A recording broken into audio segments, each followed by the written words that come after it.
இருக்கணும். கர்த்தருக்கு ஸ்தோத்திரம் உண்டாவதாக. பேசலாம். உங்களுக்கு பிரசங்கம் பண்ணுவதற்கு நான் ரொம்ப பயப்படுகிறேன். பேசலாம். வாசிப்போம்.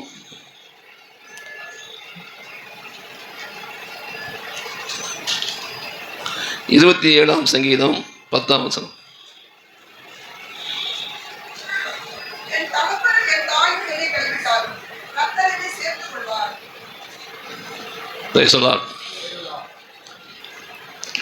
என் தகப்பனும் என் தாயும் என்னை கைவிட்டாலும் கர்த்தர் என்னை சேர்த்துக் கொள்வார்.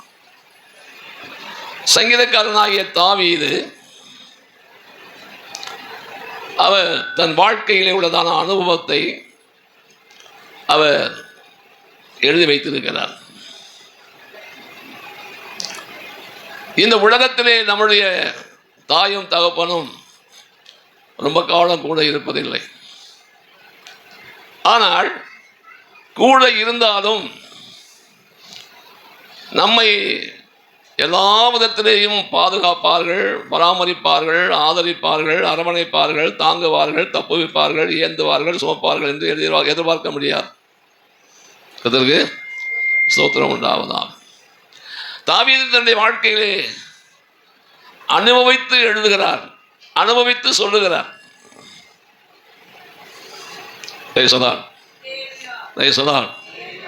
கர்த்தருக்கு ஸ்தோத்திரம். தாவீதினுடைய வாழ்க்கையிலே தகப்பனும் தாயும் கைவிட்டார்கள் என்று சொல்லுகிற இடம் நாம் பார்க்க முடியும். அருமையானவர்களே, ஸ்தோத்திரம். சவுல் ராஜாவை தேவன் தள்ளிவிட்டார், புறக்கணித்து விட்டார்.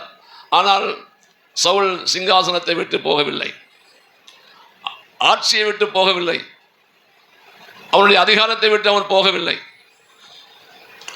அப்படி இருக்கும்போது தேவனே சாமுவேல் தீர்க்கதரிசியை கூப்பிட்டு பேசுகிறார். ஏன்? சவுல் தள்ளப்பட்டதின் நிமித்தம் சாமுவேல் ரொம்ப வேதனையோடு துக்கத்தோடு என்ன செய்கிறார்? அவர் தேவனுடைய சமூகத்திலே காணப்படுகிறார். அது 1 சாமுவேல் 16ஆம் அதிகாரத்திலே முதல் வசனத்தை வாசித்தால் அதில் எழுதியிருக்கிற வாசியுங்கள். கர்த்தர் சாமுவேலை நோக்கி, இஸ்ரவேலின் மேல் ராஜாவாய் இராதபடிக்கு நான் புறக்கணித்து தள்ளின சவுலுக்காக நீ எந்த மட்டும் துக்கித்துக் கொண்டிருப்பாய்? நீ உன் கொம்பை தைலத்தால் நிரப்பிக் கொண்டு வா. பெத்லெகேமியனாகிய ஈசாயின் இடத்துக்கு உன்னை அனுப்புவேன். அவன் குமாரரில் ஒருவனை நான் ராஜாவாக தெரிந்து கொண்டேன் என்றார். சாமுவேலிடத்திலே தேவன் சொன்னதான காரியம் கர்த்தருக்கு ஸ்தோத்திரம் உண்டாவதாம். எதுக்காகப்பா நீ இவ்வளவு ஏன் இவ்வளவு நீ துக்கத்தோடு இருக்கிறாய்? அவன் போனால் போகட்டும், அவனை நான் தள்ளினேன். ஆனால் அந்த இடத்திலே நான் ஒருவனை ராஜாவாக அபிஷேகம் பண்ண விரும்புகிறேன். நான் யோசித்து பார்த்தேன், ஏன் அப்பவே தாவீதை ராஜாவாக போய் அபிஷேகம் பண்ணி சொல்லிடக்கூடாதா? கர்த்தருக்கு ஸ்தோத்திரம் உண்டாவதா. அப்படி சொல்லியிருந்தால் தாவீதினுடைய வாழ்க்கையிலே என் தகப்பனும் என் தாயும் என்னை கைவிட்டாலும் என்று சொல்லுவதற்கு இடமில்லாமல் போயிருக்கும். கர்த்தருக்கு ஸ்தோத்திரம் உண்டாவதா. சாமுவேல் பயப்படுகிறார். நீங்க இப்படி சொல்லிட்டீங்க, நான் போனேன்னா சவுல் என்ன செய்வான்? என்னை கொன்று போடுவானே. நான் யோசித்து பார்த்தேன், தேவனே சொல்லியாச்சே, அப்ப சாமுவேல் இந்த மாதிரியான வார்த்தையை சொல்லணும் என்று நான் யோசித்து பார்த்தேன். அல்லேலூயா. அவ தேவன் பாதுகாக்க மாட்டாரா? சாமுவேல் தாவீதை ராஜாவாக அபிஷேகம் பண்ண போகும்போது சவுல் என்னதான் தீங்கு செய்ய நினைத்தாலும் தேவன் நிச்சயமாக என்ன செய்வார்? பாதுகாப்பார். ஏன் சாமுவேல் இப்படி சொன்னார்? அப்ப நான் யோசித்து பார்க்கிறேன், எவ்வளவு பெரிய ஊழியக்காரனாக இருந்தாலும், எவ்வளவு பெரிய தீர்க்கதரிசியாக இருந்தாலும், எவ்வளவு பெரிய நியாயாதிபதியாக இருந்தாலும்,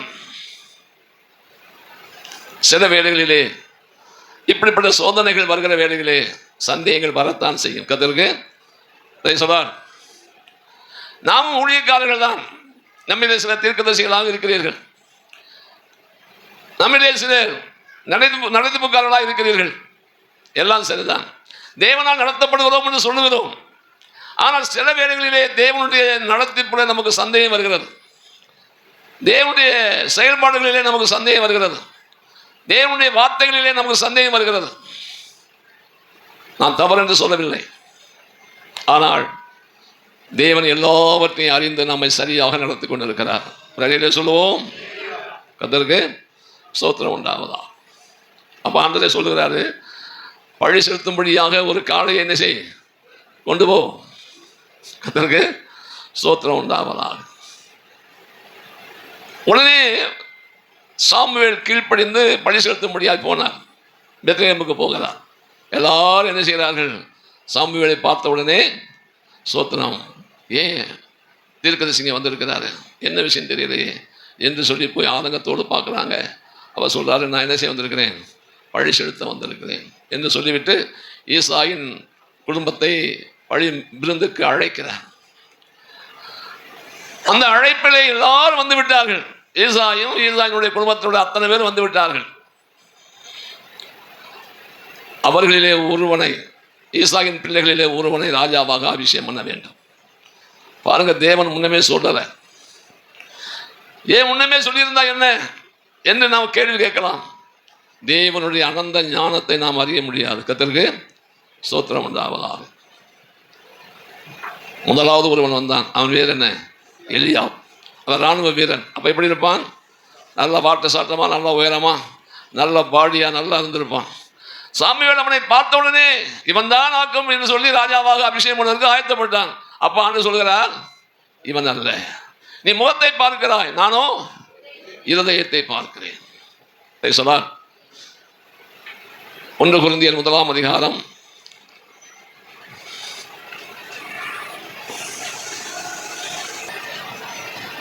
26 வாசியுங்கள். எப்படி எனில் சகோதரரே, நீங்கள் அழைக்கப்பட்ட அழைப்பை பாருங்கள். மாம்சத்தின்படி ஞானிகள் அநேகர் இல்லை, வல்லவர்கள் அநேகர் இல்லை, பிரபுக்கள் அநேகர் இல்லை. ஞானிகளை வெட்கப்படுத்தும்படி தேவன் உலகத்தில் பைத்தியமானவைகளை தெரிந்து கொண்டார். பலமுள்ளவைகளை வெட்கப்படுத்தும்படி தேவன் உலகத்தில் பலவீனமானவைகளை தெரிந்து கொண்டார்.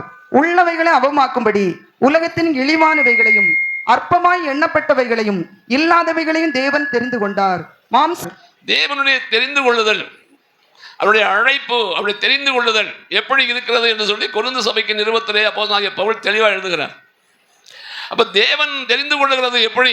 ஞானிகளை அல்ல, பலசாலிகளை அல்ல. சொன்னார், 8 பிள்ளைகள் இருக்கிறார்கள் ஈசாய்க்கு. 8 பிள்ளைகளிலும் சோத்திரம் ஈசாயுடைய பிள்ளைகள் தான். முதல் 3 பேர் இராணுவத்தில் இருக்கிறார்கள். மற்ற 4 பேரை குறித்து அங்கே சொல்லப்படவில்லை. கர்த்தருக்கு ஸ்தோத்திரம் உண்டாவதாக. முதல்ல எலிசா வந்தான், அப்புறம் அமினதாப் வந்தான், அப்புறம் சம்மா வந்தான். 3 பேரையும் கர்த்தர் செய்தார், புறக்கணித்தார். அடுத்த 4 பேரும் வந்தார்கள், அந்த 4 பேரையும் புறக்கணிச்சாச்சு. ஸ்தோத்திரம். தகப்பன் இந்த 7 பேரையும் தெரிந்து கொள்ளவில்லை, அந்த கலிசலையவா தெரிந்து கொள்ள போகிறார் என்று சொல்லி வாயுவே திறக்கல. கர்த்தருக்கு பிரைஸ் தி லார்ட். அல்லேலூயா. தேவனுடைய தெரிந்து கொள்ளுதல்.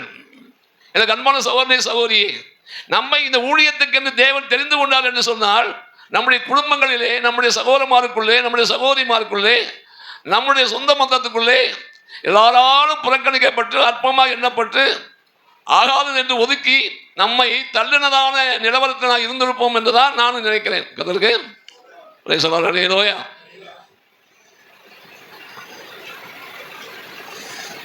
தாவீது 8வது பிறந்தவன். கிராமத்தில் சொல்லுவாங்க, 8வது குட்டியை வருவாங்க. எப்படி? அப்படிதான் சொல்லுவாங்க. 7 பேரையும் தேவன் புறக்கணித்து விட்டார். 8வது ஒருவன் இருக்கிறான். அவனை தகப்பன் அறிமுகப்படுத்தவில்லை, தகப்பன் அவனை ஞாபகப்படுத்தி சொல்லவில்லை, தகப்பன் எனக்கு இன்னொரு மகன் இருக்கிறான்னு சொல்லவில்லை. சாமுவேல் கேட்டாப்புல என்ன கேட்டார்? உனக்கு பிள்ளைகள் இவ்வளவுதானா? அப்பதான் சொல்றாரு, இன்னொருவன் இருக்கிறான். அவன் எங்கே இருக்கிறான்? ஆடுகளை மேய்த்துக் கொண்டு இருக்கிறான். கர்த்தருக்கு ஸ்தோத்திரம். ஆடுகளை மேய்த்துக் கொண்டு இருக்கிறான். ஆடுகளை மேய்த்துக் கொண்டிருக்கிறவன் மாத்திரமல்ல, அவன் தேவனோடு சஞ்சரிக்கிறவன். ஒரு அறையில சொல்லுவோம், அவன் தேவனுக்காக ஜீவிக்கிறவன். அவன் தேவனை பாடுகிறவன், தேவனை துதிக்கிறவன், தேவனை ஆராதிக்கிறவன், தேவனோடு உறவாடுகிறவன், தேவனோடு சஞ்சரிக்கிறவன். அதனால அவன் வீட்டில் இல்லை. கர்த்தருக்கு சொன்னான், எல்லாரும் புறக்கணித்து நம்மை தள்ளிவிட்டால் கர்த்தர் நம்மை சேர்த்துக் கொள்வார். கர்த்தருக்கு ஹல்லேலூயா. நம்முடைய ஆண்டவராகிய இயேசுவை பற்றி வேதம் என்ன சொல்கிறது? ஆகாது தள்ளின கல்லே தலைக்கு மூளைக்கல்லாயிடுச்சு. அது எப்படிப்பட்ட கல்? அது வெளியேறப்பட்ட கல், பரீட்சிக்கப்பட்டது. எப்படி? புடமிடப்பட்டது, பரீட்சிக்கப்பட்டது. அந்த கல்லைத்தான் சீயோனிலே அஸ்திவாரமாக வைத்தார். கர்த்தருக்கு ஸ்தோத்திரம் உண்டாவதாக. சிலர் நாங்கள் தான் அஸ்திவாரம் சொல்லுவார்கள். அஸ்திவாரமே ஆண்டவராகிய இயேசு ஒருவர் தான், அதில் எந்த விதமான மாற்றமும் கிடையாது. அல்லேலூயா. அப்போ நான் பவுலே சொல்லுகிறார், போடப்பட்டிருக்கிற அஸ்திவாரமாகிய இயேசு கிறிஸ்துவை இல்லாமல் வேறு ஒரு அஸ்திவாரத்தை போல ஒருவனாலும் கூடாது. ஆயினாலே சபைக்கு அஸ்திவாரமாய் போடப்படுகிறது ஆண்டவராகிய இயேசு. நம்முடைய சரீரத்திலே, நம்முடைய இதயத்திலே ஒரு தேவனுடைய ஆலயம் கட்டப்படுகிறது. இந்த ஆலயத்துக்கும் அஸ்திவாரம் ஆண்டவராகிய இயேசுதான். ஆயினால்தான் அற்பமாய் எண்ணப்பட்ட நம்மை, புறக்கணிக்கப்பட்ட நம்மை, ஒன்றுக்கும் உதவாதது என்று சொல்லி புறக்கணிக்கிற நம்மை ஆண்டவர் தமக்கென்று தெரிந்து கொள்ளுகிறார். கர்த்தருக்கு பிரைஸ் தி லார்ட். இந்த கனமான ஊழியத்தை செய்யணுமானால் ஒரு ஞானி வேண்டாமா? படித்த ஒரு பெரிய அறிவாளி வேண்டாமா? திறமசாலி வேண்டாமா? ரொம்ப சாமர்த்தியசாலி வேண்டாமா? கர்த்தருக்கு ஸ்தோத்திரம் உண்டாவதா. ஆனால் தேவனுடைய தெரிந்து கொள்ளுதல் ரொம்ப ஆச்சரியமா இருக்கிறது. கர்த்தருக்கு ஸ்தோத்திரம் உண்டாவதா. சாமுவேல் சொல்லுகிறார், உடனே அவனை என்ன செய்? வரவழைத்து அவனை அழைத்து கொண்டு வா. அவன் வருகிற வரையும் நான் என்ன செய்ய மாட்டேன்? நான் பந்தி இருக்க மாட்டேன்னு சொல்லுகிறான். இப்போ அவனை அழைத்து கொண்டு வந்தாச்சு. அவன் அழைக்கப்பட்டு வந்தாச்சு. யாரு? தாவீது. அவனை குறித்து என்ன சொல்லி இருக்கிறது? அதே 16ஆம் அதிகாரத்திலே 20ஆம் வசனத்தை வாசித்தார். அப்பொழுது ஈசாய் 18 அப்பொழுது அந்த வேலைக்காரில் ஒருவன் பிரதியுத்தரமாக, சாரி 12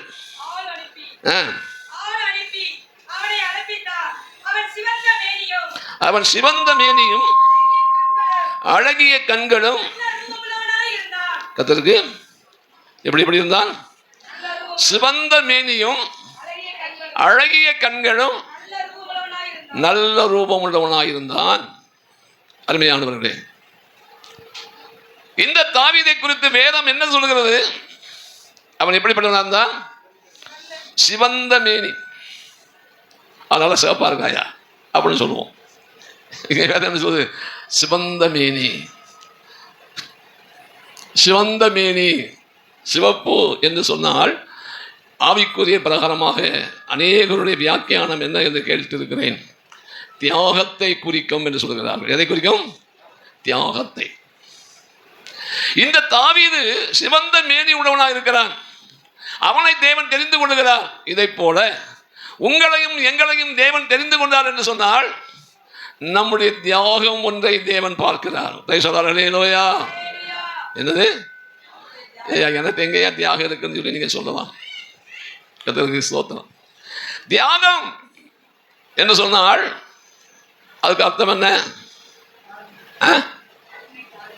ஒன்றும் கேட்கல.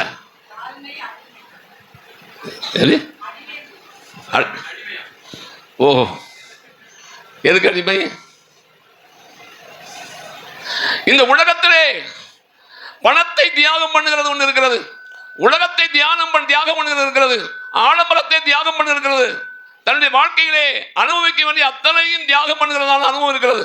இதெல்லாம் நீ செஞ்சிருந்தா தானே நீ சொல்லுவ. கர்த்தருக்கு ஸ்தோத்திரம். Price the Lord. தனக்குண்டான எல்லாவற்றையும் தியாகம் பண்ணுகிறது. மற்றவர்களுக்கு கொடுக்கத்தக்கதாய், மற்றவர்களுக்கு எல்லாவற்றையும் மாறி வழங்கத்தக்கதாய், தனக்கென ஒன்றையும் வைத்துக் கொள்ளாதபடி எல்லாவற்றையும் என்ன செய்கிறது? ஸ்தோத்திரம். தேவனுக்காக தியாகம் பண்ணுகிறது. கர்த்தருக்கு பிரைஸ் தி லார்ட்.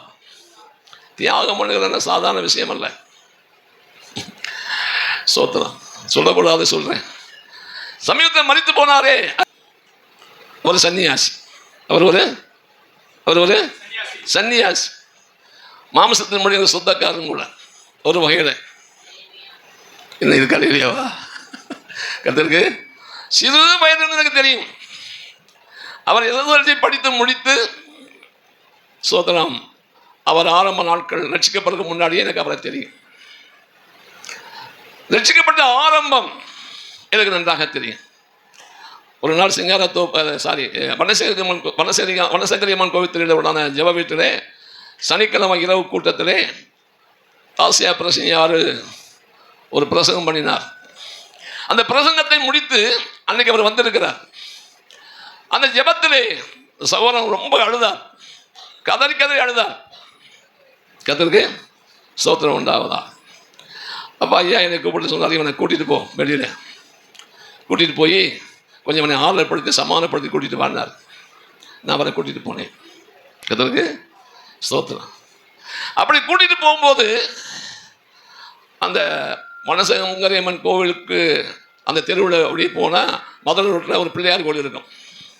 அந்த கோவில் வரைக்கும் அப்படியே கூட்டிகிட்டு போனேன். அவரை கேட்டேன், அதாவது ஆண்டவர் உங்களை ரட்சித்திருக்கிறார், ஆண்டவர் உங்களை சந்தித்திருக்கிறார், ஆண்டவர் உங்களுக்கு விடுதலை தந்திருக்கிறார். நீங்கள் இவ்வளவு கஷ்டப்பட்டு அழ வேண்டிய அவசியம் இல்லை, அழுகையை விட்டுருங்க, சந்தோஷமாக இருங்க, ஆண்டவர் உங்களை ஆசீர்வதிப்பாரா அப்படின்னு கேட்டு சொன்னேன். அப்போ என்னையா சொல்லு ஒழுங்க அப்படின்னு கதருக்கு ஸ்தோத்திரம். அப்போ ஒரு காரியம் சொன்னார், அதை இப்போ நான் சொல்ல மாட்டேன். கதருக்கு ஸ்தோத்திரம். அதே சொல்ல அதே நோயா அழப்பிசாசே இவ்வளவு நேரம் நீ எதுக்காக தானே அழுத அப்படின்னு சத்தம் போட்டேன். கத்தருக்கு அதே சொல்றார். அல்லே நோயா அல்லே நோயா. அருமையானவர்களே, இந்த சகோதரன் மரிக்கிறதுக்கு முன்னாடி அவருடைய சொத்து, அவருடைய பணம் எல்லாம் அளவுக்கு அடங்காத அளவுக்கு இருக்குன்னு சொல்லுகிறார்கள். இவர் ஒரு தியாகின்னு சொல்ல முடியுமா? நான் கேட்கிறேன். கத்தருக்கு அதே சொல்லார். கிராமத்தில் பழம் சொல்லுவாங்க, கடிச்ச பார்க்கல கால் பாக்கு கொடுக்க மாட்டாயா. எப்படி கடிச்சு பார்க்கல கால் பாக்கு கொடுக்க மாட்டேன், அப்படி ஒரு கஞ்சன் அப்படிம்பாங்க. அந்த மாதிரியான ஒரு கஞ்ச பிறவா வாழ்ந்துட்டு போயிட்டாரு. இப்போ சொத்துக்கும் பணத்துக்கும் மழு கட்டுறாங்க. கத்தருக்கு அல்லே லோயா. நம்மளே ஒருவரும் அப்படி இருந்து விடக்கூடாது. அதுக்காக சொல்லுகிறேன். ஒரு இலையில சொல்லுவோம், குடும்பஸ்தராக இருந்தாலும் கூட அப்படி இருக்கக்கூடாது. எப்படி? ஆமா சொல்றார். நானும் ஒரு குடும்பஸ்தன் தான். ஸ்தோத்திரம் உண்டாவதாக. தியாகம், ஆண்டவருடைய ஊழியத்தை செய்கிற ஊழியக்காரர் கூட ஒரு தியாக மனப்பான்மை இருக்கணும், தியாகியா இருக்கணும். அது ஆண்களாக இருந்தாலும் சரி, பெண்களாக இருந்தாலும் சரிதான். கர்த்தருக்காக தியாகம் பண்ணுகிறதான ஒரு ஜீவி நம்முடைய வாழ்க்கையில் ரொம்ப அவசியம். விசுவாசியாக இருந்த காலத்திலே ஞாயிற்றுக்கிழமை கால ஆராதனைக்கு வர சௌரமாக கூட்டிக் கொண்டு போய் உட்கார வச்சு சோத்திரம் சாப்பாடெல்லாம் வாங்கி கொடுத்து கூட்டிக் கொண்டு வருவேன். சோத்திரம் ஐயா பார்த்தாரு. ஒரு நாள் என்னை கூப்பிட்டாரு, என்ன ஞாயிற்றுக்கிழமை எல்லா பையன் கூட்டிகிட்டு போகிறேன். அவருக்கு தெரிஞ்சே கேட்குறாரு. கத்தருக்கு சோத்திரம். அப்போ சொன்னேன், வேதம் என்ன சொல்லி தெரியுமா? தேவனை துதித்து புசித்தார்கள். எப்படி? யாக்கோபில் ஒரு வசனம் இருக்குது, தேவனை துதித்து புசித்தார்கள். இப்போ எடுக்க வேணாம். அதனாலே ஞாயிற்றுக்கிழமை தேவனை துதித்து தேவனை ஆராதித்து அதுக்கு பிறகுதான் போய் புசிக்கணும். அதுக்கு முன்னாடி துதிக்காம புசிக்க கூடாது. அன்றைக்கு விட்டோம், ஞாயிற்றுக்கிழமை கால ஆராதனைக்கு சாப்பிடாம வரணும் அப்படிங்கிறது அன்றைக்கு எங்களுக்கு தெரிஞ்சது. கத்தருக்கு அதே சொன்னார். அல்லே லோயா. அதே சொன்னார். அப்பதான் என்ன சொன்னார்? சோத்திரம், உன் பாக்கெட் எடுக்கிற பணத்தை நீ இப்படி வீணா செலவு செய்கிற, கத்தருக்கு கொடுத்தா பரவாயில்ல, காணிக்க வீட்டில் போட்டுனா பரவாயில்ல அப்படி சொல்லி எனக்கு ஆலோசனை சொன்னார். வெளியூழியத்துக்கு போவோம், காலை சாப்பாடு மத்தியானம் 3 மணிக்கு மேலே எங்கேயாவது சத்துணவு கூடத்தில் சமைக்க முடியுமா, கஞ்சி வைக்க முடியுமான்னு கேட்கப்பா சொல்லுவார். அது வரைக்கும் கொலை பட்டினி. எப்படி? அது வரைக்கும் கொலை பட்டினி. அப்படியெல்லாம் தியாகமாக ஊழியம் செய்த ஊழியக்காரருடைய ஊழியம் தான் அந்த சிங்காரத்தப்பு ஊழியம். கத்தருக்கு சோத்திரம். காசை எவ்வளவு சிக்கனமாக அவர்கள் செலவழித்து அந்த ஊழியத்தை அவர் செய்தார்கள் சொல்லி எனக்கு நன்றாக தெரியும். கத்தருக்கு ஸ்தோத்திரம். அவர் சொல்லுவார், என்ன ஊழியம் விசுவாசம் சவரமாக எல்லாரும் ஓம்பனாலேயே தர்றேன். ஏன் முறுக்கு வாங்கி கொடுக்கணும், பொட்டுக்கடலை வாங்கி கொடுக்கணும், அதை தின்னுட்டு தண்ணியை குடிச்சு தான் நாங்கள் கொஞ்சம் தெம்பாக நடப்போம். இதெல்லாம் வாழ்க்கையில் நடந்தது. நான் இன்றைக்கி சொல்கிறேன்னு சொன்னால் எதுக்காக சொல்கிறேன்? விசுவாசியாக இருக்கிற காலத்திலேயே ஊழியத்துக்கென்று தியாகத்தோடு நாம் ஜீவிக்க வேண்டியதான இடத்தை இருந்திருப்போமானால், ஊழியக்காரர் ஆனாலும் அந்த ஆவியிலே நாம் கட்டப்பட்டு நாம் ஊழியத்திலே தியாகமாய் செய்ய முடியும். கர்த்தருக்கு ஸ்தோத்திரம் உண்டாவதாக. Praise the Lord. அப்பதான் நம்முடைய வாழ்க்கையில் என்ன குறை வந்தாலும், எப்படிப்பட்ட சூழ்நிலை வந்தாலும் நாம் மனரம்மியமாக இருக்க முடியும். கர்த்தருக்கு ஊழியத்தின் பணத்தை, என்ன பணத்தை? ஊழியத்தின் பணத்தை, ஊழியத்தில் வர பணத்தை நாம் எப்படி செலவு செய்ய வேண்டும், எப்படி நாம் அதை கையாள வேண்டும் என்று ஸ்தோத்திரம் நாம் ரொம்ப நன்றாக அறிந்திருக்க வேண்டியது அவசியம். கர்த்தருக்கு ஸ்தோத்திரம் உண்டாவதாக. Praise the Lord. அல்லேலூயா. எனக்கு அன்பான சகோதரனே சகோதரி, தாவீது சிவந்த நிறம் உள்ளவன் சொன்னார், சிவந்த மேனி சொன்னார். சோதன் தியாகத்தை குறிக்கிறது. ஆகினால தான் 7 பேர் வீட்டில் இருக்கிறாங்க. 8வது கடைசி பையன் இவன் போய் மலையிலே, வெயிலிலே, சோத்திரம் காட்டிலே, வெயில் அகோரத்திலே ஆடுகளை மேய்த்துக் கொண்டிருக்கிறான். அவரும் தியாகி அல்லவா? கர்த்தருக்கு ஸ்தோத்திரம். அல்லேலூயா. Praise the Lord. கர்த்தருக்கு ஸ்தோத்திரம். நான் எந்த அளவுக்கு இந்த உலகத்திலே கர்த்தருக்காக தியாகத்தோடு ஜீவிக்க வேண்டும். விசுவாசியாக இருக்கிற காலத்தில் செய்த ஊழியம் நான் ஊழியக்கான அனுப்பப்படி செய்யலை. பழைய ஆட்களுக்கு தெரியும். Price the Lord. கர்த்தருக்கு ஸ்தோத்திரம் உண்டாவதாக. விசுவாசியாக இருக்கும்போது தினம் ஏதாவது ஒரு காரியம் செய்தே ஆகணும். யாருக்காவது சுவிசேஷம் சொல்லணும், யாருக்காவது கைப்பறி கொடுக்கணும், யாரிடத்தையாவது போய் ஆண்டவரை பார்த்து பேசணும், ட்ரம் அடிக்கணும், தெருவா போய் பிரசவம் பண்ணணும் என்று செய்ததான ஊழியம் ஒரு காலத்தில் இருந்தது. இன்றைக்கு சரீரமும் ஒத்துக்கிறல, அரசாங்க சூழ்நிலையும் அப்படி ஒத்துக்கிறல, சமுதாயமும் மாறி போச்சு. கர்த்தருக்கு அல்லேலூயா. நான் சரியாக கூட ரட்சிக்கப்படுவேன். அப்போ தான் ஆரம்பம். எங்கள் ஊருக்கு வந்தார் ஐயா 2 சகோதரிகளோடு. பக்கத்து கிராமத்தில் போய் சுவிசேஷம் அறிவிக்கணும், கூட வரையான்னு கேட்டார். நான் வரேன்னு சொன்னேன். நான் சரியானபடி ரட்சிப்பை பெறலை. அந்த ஊரில் போய் பிரசங்கம் பண்ணினார். நான் தான் பிரசங்கத்தை எடுத்து சொன்னேன். அன்னைக்கு அவர் பண்ண பிரசங்கம் இன்னைக்கு எனக்கு ஞாபகம் இருக்கு. டேய், நீ குடிக்கிற கல்லு தண்ணியை நாய்க்கு ஊத்துறா, நாய் கூட குடிக்காது, நீ நாயிலும் கேவலமானவன். எப்படி புறம் குடிச்சுட்டு தான் நிற்கிறேன். ஒரு ஆண் நாய் பொட்ட நாயை கடிக்காது, ஆனால் நீ பொம்பளை அடிக்கிற, கேடு கட்டுவேன். காரணம் என்ன? நாய் குடிக்காத கல்லை குடிச்சிட்டு வந்து நிற்கிறேன், அதனால அந்த குடும்பத்தில் சண்டை பிரச்சனை அப்படின்னாரு. எனக்கு பயமா இருக்கு. நானே எடுத்து சொல்றேன். கர்த்தருக்கு இன்னைக்கு எப்படி பிரசவம் பண்ண முடியுமா? சொல்லுங்க. இன்னைக்கு இயேசுனாலும் உன்னை நேசிக்கிறாரு, இயேசு உண்மையில அன்பா இருக்காரு, இயேசு உனக்காகத்தான் ரத்தத்தை சிந்தினாரு, இயேசு உனக்காகத்தான் ஜீவனை கொடுத்தான்னு சொன்னாலே எனக்கு வரேன். எதுக்கு வரேன்? சண்டைக்கு வரேன். அன்னைக்குள்ள சூழ்நிலை அப்படி. அப்போ கூட்டம் முடிஞ்சு வரும்போது, அந்த ஊழியம் முடிஞ்சு வெளியே வரும்போது நான் சொன்னேன், ஐயா எனக்கு கொஞ்சம் பயமாக இருந்துச்சு, நீங்கள் இப்படி பிரசவம் பண்ணினீங்க, சண்டைக்கு வந்துட்டாங்கன்னா என்ன செய்யணும்னு பயந்தேன். அவன்கிட்ட இருக்கிறது பொல்லாத ஆவி, நம்மகிட்ட இருக்கிறது ஆவியான பரிசுத்த ஆவியானவர். எப்படி? அவன்கிட்ட இருக்கிறது பொல்லாத ஆவி, குடிக்கிற ஆவி, பாவம் செய்யப்படுற ஆவி. அந்த ஆவி நம்ம தேவ ஆவியோடு வந்து போராட முடியாது, வரவே மாட்டான்னு சொன்னார். கர்த்தருக்கு அல்லேலூயா. இப்படி பயப்படுவாங்க, இனிமே கூட வராதுன்னாரு. கர்த்தருக்கு அல்லேலூயா. அவரையா தாசியா பிரசங்கியாரு. கர்த்தருக்கு சோதனை. நம்ம சபாயா இருக்கிறனால தெரியும். அவங்கெல்லாம் எவ்வளவு தியாகமாக ஊழியம் செய்தாங்க. பாஸ்டியாலாம் எவ்வளவு தியாகமாக ஊழியம் செய்தாங்க. சாதியாவையும் நாம் பார்த்துருக்கிறோம். ஊழியத்திலே அவர்கள் செய்ததான தியாகத்தில் 101 கூட நம்ம செய்ய முடியாது. அவ்வளவு தியாகம் பண்ணினார்கள். கர்த்தருக்கு ஆயினால்தான் ராமநாதபுரம் ஏரியாவிலே இத்தனை ஊழியங்கள் வந்திருக்கிறது. கர்த்தருக்கு ஸ்தோத்திரம். Price the Lord. இப்பவும் ஊழியங்கள் வந்திருக்கிறது. But I won't accept. நான் அதை ஒத்துக்கவே மாட்டேன் ஊழியம். கர்த்தருக்கு தெரியுமா உங்களுக்கு? ஏன் அப்படி சொல்றீங்கன்னு கேட்காதீங்க. அப்போ ரகசியம் வைக்கணும்னு சொல்லிட்டாங்க. கர்த்தருக்கு ஸ்தோத்திரம். நேற்று கூட ஐயா சொன்னார், அவர் மூலமாக 7 ஊழியம் வந்திருக்கு. யார் ஊழியமா? ஜோசப். கர்த்தருக்கு ஸ்தோத்திரம். ஏன்னா இவர் நம்ம ஐயா அவருக்கு தம்பி, அதனால அவர் சப்போர்ட் பண்ண தான் செய்வார். கர்த்தருக்கு ஸ்தோத்திரம் உண்டாவதாக. Praise the Lord. அருமையானவர்களே, தியாகம் ஊழியத்திலே நமக்கு ஒரு தியாக மனப்பான்மை அவசியம். நம்முடைய பணத்தை நம்முடைய பணம் நினைக்கக்கூடாது, நமக்கு வருகிற வருமானத்தை நம்முடைய வருமானம் நினைக்கக்கூடாது. கர்த்தர் தந்தது. ஒரு அடியில சொல்லுவோம், கர்த்தர் தருகிறது, கர்த்தர் தந்தது. அதை நாம் எந்த அளவுக்கு கர்த்தருக்காக, கர்த்தருடைய ஊழியத்துக்காக நாம் செலவு செய்யணும் என்பதை ரொம்ப கவனமாக இருக்கணும். சொல்லலாம். அல்லேலூயா. அடுத்து அழகிய கண்கள். அது என்ன அழகிய கண்கள்? இப்ப விசுவாசி போறாயா? எதுக்கு? நான் சொல்றேன், நீ தான் சொல்ற. கத்தருக்கு ஆமா. அங்க போய் கண்ணுல என்ன தள்ளிட்டு வர்றா? மை. நம்ம ஐயா தேவன் தான் சொல்றாரு, நான் சொல்றேன். கத்தருக்கு சோத்திரம். புருவத்தை என்ன செய்யறா?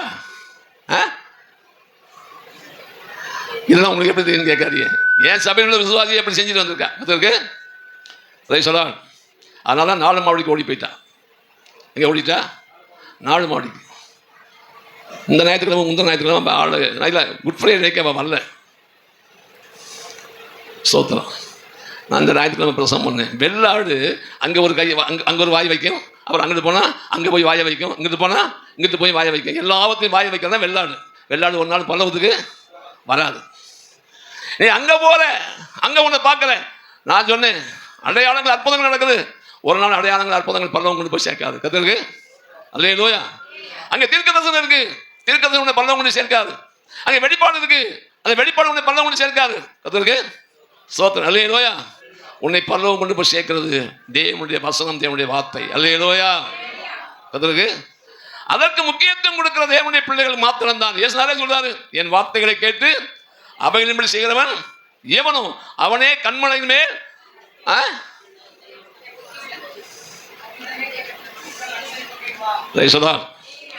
கண்மலையின் மேல் அஸ்திவாரம் போட்டு வீட்டை கட்டின புத்தியுள்ள மனுஷன். அதுதான் சோதனைக்கு நிற்கும், மற்றதெல்லாம் நிற்காது.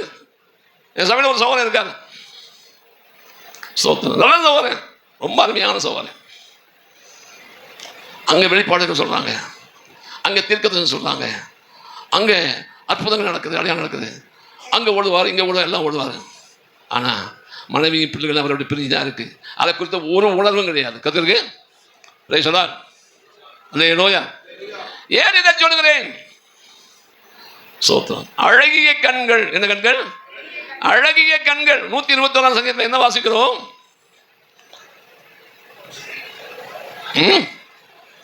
எனக்கு ஒத்தாசை வரும் பர்வதங்களுக்கு நேராக என் கண்களை ஏறெடுக்கிறேன். வானத்தையும் பூமி உண்டாக்கின கர்த்தரிடத்தில் எனக்கு ஒத்தாசை வரும். இன்னைக்கு ஒத்தாசைக்காக யார் யாரையோ நோக்கி பார்க்கிற கண்கள் இருக்கிறது, எதை எதையோ நோக்கி பார்க்கிற கண்கள் இருக்கிறது. அல்லேலூயா, அல்லேலூயா. ஊழியக்காரன் கடன் வாங்குகிறான். ஏன்? எதுக்காக கடன் வாங்குறான்? கர்த்தரை பார்க்கிற கண்கள் இல்லை. அவர்கள் அவரை நோக்கி பார்த்து பிரகாசம் அடைந்தார்கள். அவர்கள் முகங்கள் வெட்கப்படவில்லை. 34 சங்கீதத்திலே 6 வசனம். அப்ப கர்த்தரை பார்க்கிற கண்கள் தான் என்ன கண்கள்? அழகிய கண்கள். இந்த கண்கள் அல்ல, நல்ல கவனிங்க, இந்த கண்கள் அல்ல. இந்த கண்களை கொண்டு கர்த்தரை பார்க்கவே முடியாது. அருமையான சகோதர சகோதரியே, நம்முடைய ஜீவியத்திலே நாம் மறுபடி பிறந்தது உண்மையானால், அநேக ஊழியக்காரங்க மறுபடி பிறக்கல. தெரியுமா உங்களுக்கு? எப்படி? இதனால எனக்கு என்னை பிடிக்காது யாருக்கும். ரைசலார் அல்லேலூயா, ரைசலார். மறுபடி பிறந்தது உண்மையானால் உன்னுடைய கண்கள் தேவனுடைய சோத்திரம் கிருபையினாலே திறக்கப்பட்ட கண்களாக இருக்கும். அந்த கண்கள் தான் தேவனுடைய ராஜ்யத்தை காண முடியும். அந்த கண்கள் தான் தேவனுடைய ராஜ்யத்தை பிரவேசிப்பதற்கு உன்னை தூண்டும். அந்த கண்கள் தான் கர்த்தரை பார்ப்பதற்கு உன்னிடத்தில் என்ன செய்ய ஏவுதல் உண்டாக்கும். கர்த்தருக்கு அல்லேலூயா. கர்த்தரை காண்கிற கண்கள். கர்த்தரை இல்லாத என்ன இருக்கு சொல்லுங்க? யாரை பார்க்கணும்?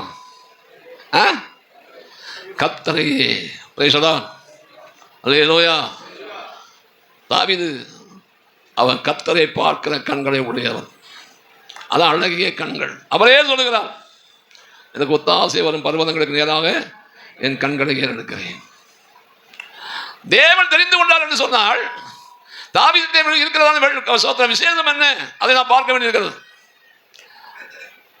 எனக்கு அன்பான சோதனை சோதரி, நம்மிட்ட ஞானம் இல்லை, நம்மிடத்திலே அறிவில்லை, நம்மிடத்திலே திறமை இல்லை, நம்மிடத்திலே வேற எதுவுமே இல்லை. உலக பிரகாரமாக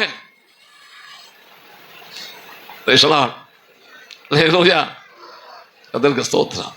ஆனால் நமக்கு கர்த்தரை காண்கிற கண்கள் இருக்குமானால், நம்முடைய வாழ்க்கையிலே தியாகம் பண்ணுகிறதான சுபாவம் கூட நமக்கு இருக்குமானால், கர்த்தர் நம்மை கட்டாயம் தெரிந்து கொள்வார். கர்த்தர் நம்மை விசேஷமாக அவருடைய வழிகளை நடத்துவார். கர்த்தருக்கு ஸ்தோத்திரம் உண்டாவதாக.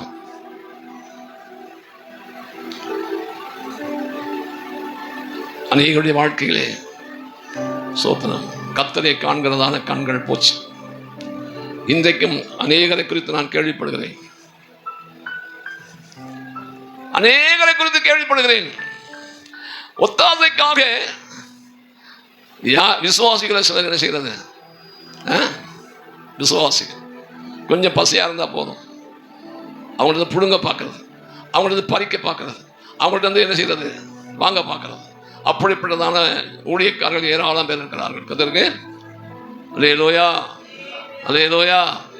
நம்முடைய கர்த்தர் நமக்கு நன்மை செய்கிறவராகவே இருக்கிறார். கர்த்தருக்கு அவர் சொல்ல, நீங்கள் பணாசை இல்லாத நடந்து உங்களுக்கு இருக்கிறவைகள் போதும் என்று எண்ணுங்கள். நான் உன்னை விட்டு விடுவதும் இல்லை, உன்னை கைவிடுவதும் இல்லை. அது மட்டும் இருக்கு, நான் உன்னை விட்டு விடுவதும் இல்லை, உன்னை. அந்த வசனம் மட்டும் வீட்டில் போட்டுக்கிறது. அதுக்கு முன்ன உள்ளது அதை ஒதுக்கிறது, அதை கட் பண்ணிடுறது. நீங்கள் பணாசை இல்லாதவர்களாய், என்ன ஆசை? பொருளாசை இருக்கலாமா?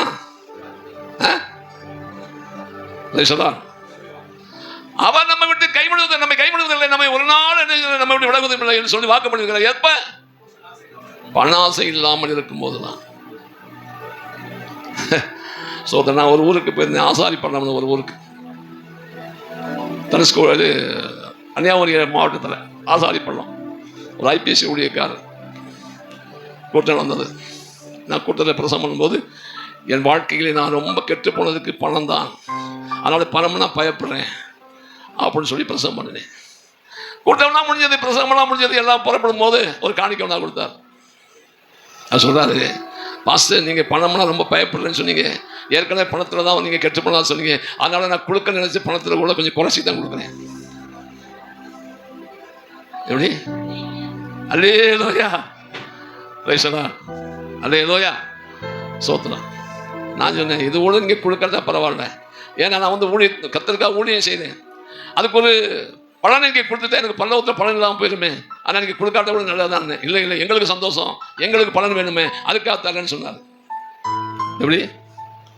இப்படிப்பட்ட பைத்தியக்காரர்கள் தான் ஊழியம் செய்யறதுக்கு லாய்க்குன்னு நான் நினைக்கிறேன். ஒரு அலையிலே சொல்லுவோம், சொல்லார் சிலர் நினைப்பீங்க, ஏன் இப்படி பைத்தியக்காரத்தனமா போய் பேசியிருக்கேன்னு நினைப்பீங்க. உள்ள ஒரு ஆள் சிலர் கர்த்தருக்கு அல்லேலூயா. ஆயினாலே பணாசை இல்லாதவன் நடந்து கொண்டு அங்கே வாசிக்கிறோம், நல்ல ரூபம் உள்ளவனா இருந்தான். சிலருடைய ஸ்ட்ரக்சர், சிலர் பொண்ணு பார்க்க போவாங்க, பார்த்துங்களா? நான்லாம் பொண்ணு பார்க்க போனதே கிடையாது. எப்படி? பொண்ணு பார்க்க போனதே கிடையாது.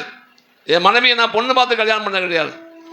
ஐயா சொன்னார், உனக்கு ஏற்ற ஒரு பொண்ணு இருக்கு சேலத்தில், சரியான்னு சொன்னேன், அவ்வளவுதான். சில பொண்ணு பார்த்து பார்த்து பார்த்து பார்த்து ஒருத்தன் சொல்லுவேன், அவன் முகம் கொஞ்சம் மாறியா இருக்கு, அவர் நடக்கும்போது அவருடைய நட சரியில்லை, முடி இங்கே விழுகலை, எங்கே விழுகலை, காலுக்கு இல்லையா, கத்துக்கு சோத்ரா, அவருடைய ஸ்ட்ரக்சர் சரியில்லை, முன்ன விட்டு பின்ன பார்த்தா நல்லா இல்லை, நடக்கும்போது முன்னாடி பார்த்தா கால் வைக்கிற சைஸ் சரியில்லை. இந்த சன்னியாசி சொல்றாரு, செத்தப்ப சரியில்லையா. அந்த ஸ்தோத்திரம். சன்னியாசியில பயப்பட வேண்டியிருக்கு, நம்மளை விட ரொம்ப தெளிவா இருக்காங்க. கர்த்தருக்கு ஸ்தோத்திரம் உண்டாவதாக. அல்லேலூயா. ஆகையினாலே அருமையானவர்களே, நல்ல நல்ல ரூபம்.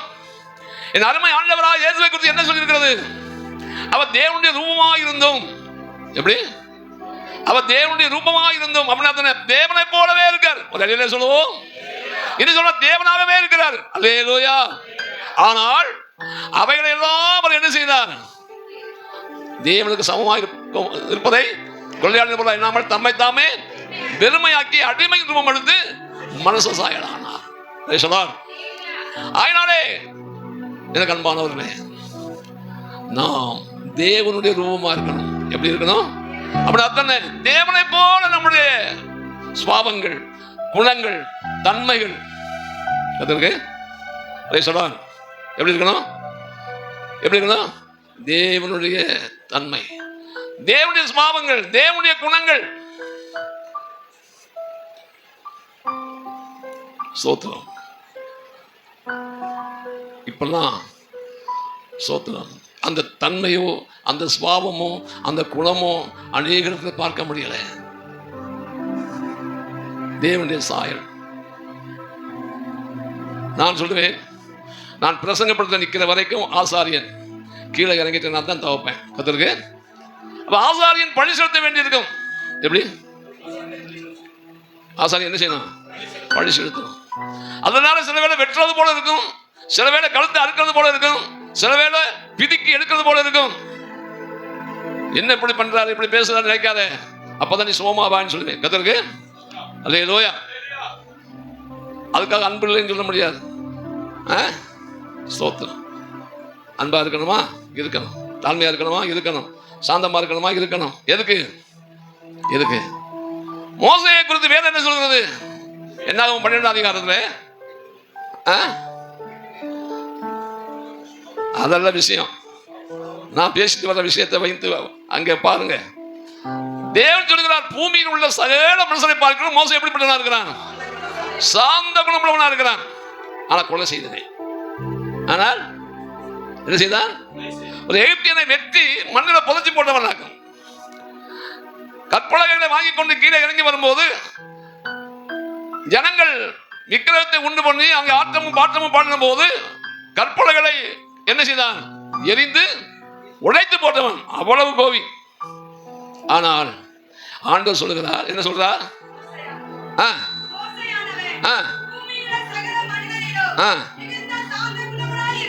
ஏன் இந்த மிரியாமும் இந்த ஆரோனும் மோசேயை குறித்து குறை சொல்லி பேசும்போது, அவனுடைய தனிப்பட்ட ஜீவியத்தை குறித்து சொல்லும் போது அவன் சகிக்கிறான், தாங்குகிறான், பொறுக்கிறான். ஒரு இடையில சொல்லுவோம்.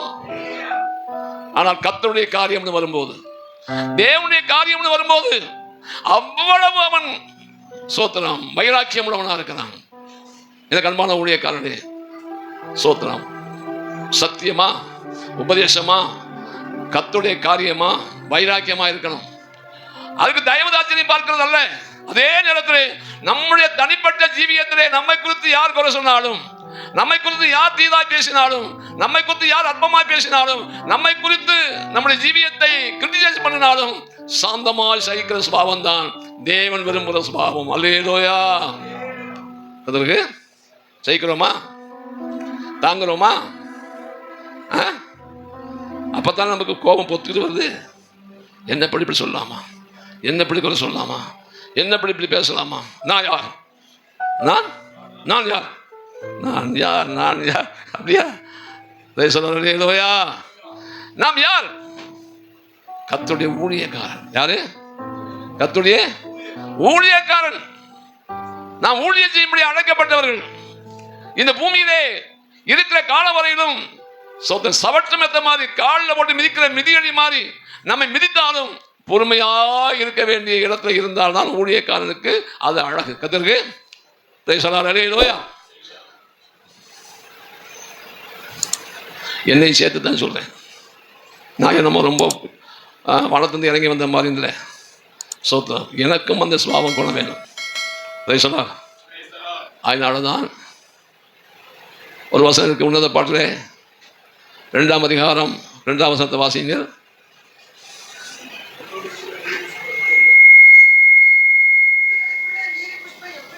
முள்ளுகளுக்குள்ளே லீலி புஷ்பம் எப்படி இருக்கிறதோ அப்படியே குமாரத்திகளுக்குள்ளே எனக்கு பிரியமானவனும் இருக்கிறார். ஒரு அடியில் சொல்லுவோம். முள்ளுகளுக்குள்ளே லீலி புஷ்பம் எப்படி இருக்கிறதோ அப்படியே குமாரத்திகளுக்குள்ளே. எப்படி? இங்கே அநேகம் குமாரத்திகள் இருக்கிறோம். எப்படி? அநேகம் குமாரத்திகள் இருக்கிறோம்.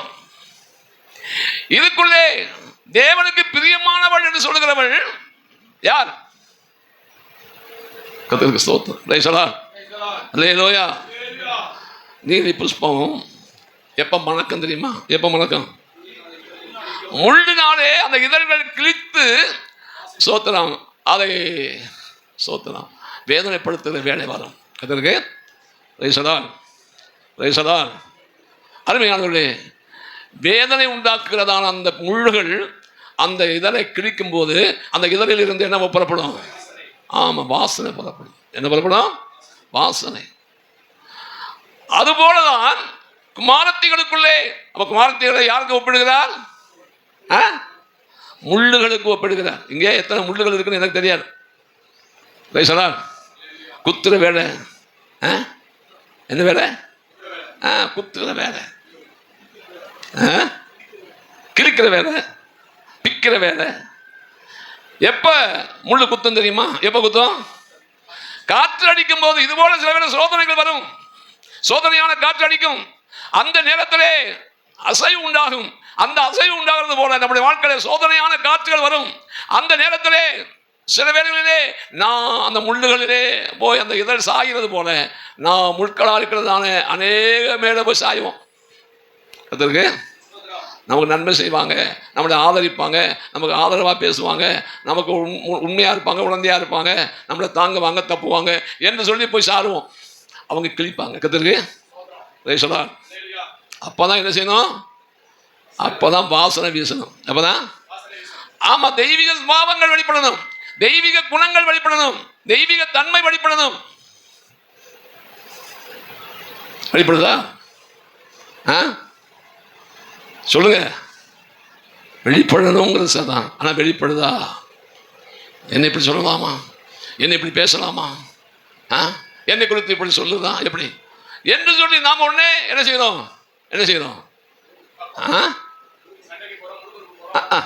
அனுபவம் பேசுது. அப்படியா? கல்லுக்கு அநேகரை பார்க்குறீங்க. அது ஏதோயா அப்போ தன்னத்தை இருக்குன்னு ஒத்துக்க மாட்டேங்கிறேன். பார்த்தீங்களா? நான் மனப்பூர்வமாக சொல்றேன், எனக்கு இன்னும் அந்த குணம் வரல. அல்ல ஏதோயா தம்பி டேவிட் கால பாடி ஜெபம் நடத்தும் போது யோசேப்பை குறித்து சொன்னார். எத்தனை பேர் கவனிச்சிங்களா தெரியாது. யோசேப்புக்கு சுற்றிலும் ஒரு 9 முள் இருந்தது. எத்தனை முள்? 9 சகோதரமாரும் என்னவா தான் இருந்தாங்க? முள்ளா தான் இருந்தாங்க. அந்த 9 சகோதரமாரும் குத்தி குத்தி குத்தி யோசேப்பை கிழித்து கிழித்து அப்படியே தாறுமாறாக்கினாங்க. கத்திற்கு அல்லேலூயா. பகைத்தார்கள், விரோதித்தார்கள், பொறாமைப்பட்டார்கள், அவனை எப்படியாவது ஒழித்து கட்ட வேண்டும் நினைத்தார்கள். ஆனால் யோசேப்பு அவர்கள் எல்லாம் ஆதரிக்கிறவனாக மாறினான். அல்லேலூயா. அவர்களுக்கு பஞ்சத்திலே உதவி செய்தான், சாப்பாடு போட்டான், ஆதரித்தான், அரவணைத்தான், தாங்கினான், தப்பு வைத்தான். கத்திற்கு அல்லேலூயா. குழியில் கொண்டு போட்டாங்க. ஐயா எங்கே போட்டான்? பாலான குழி, தண்ணியே கிடையாது. என்ன கிடையாது?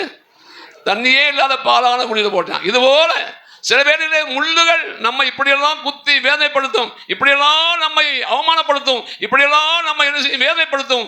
ஆனாலும் குழிக்குள்ளே போட்டது மாத்திரமல்ல, இஸ்மவேல் என்ன செய்தான்? வித்து போட்டாங்க. இயேசுநாதரை 30 வெள்ளிக்காசு கொடுத்தாங்க. யூதாஸ் வித்தான். இவனை எத்தனை வெள்ளிக்காசு கொடுத்தாங்க? 20 வெள்ளிக்காசு. அன்னைக்குள்ள காலத்தில் 20 வெள்ளிக்காசுங்கிறது ஆண்டவர் இயேசு காலத்தில் 200 வெள்ளிக்காசுக்கு மேலாகும். கத்திற்கு சோத்திரம்.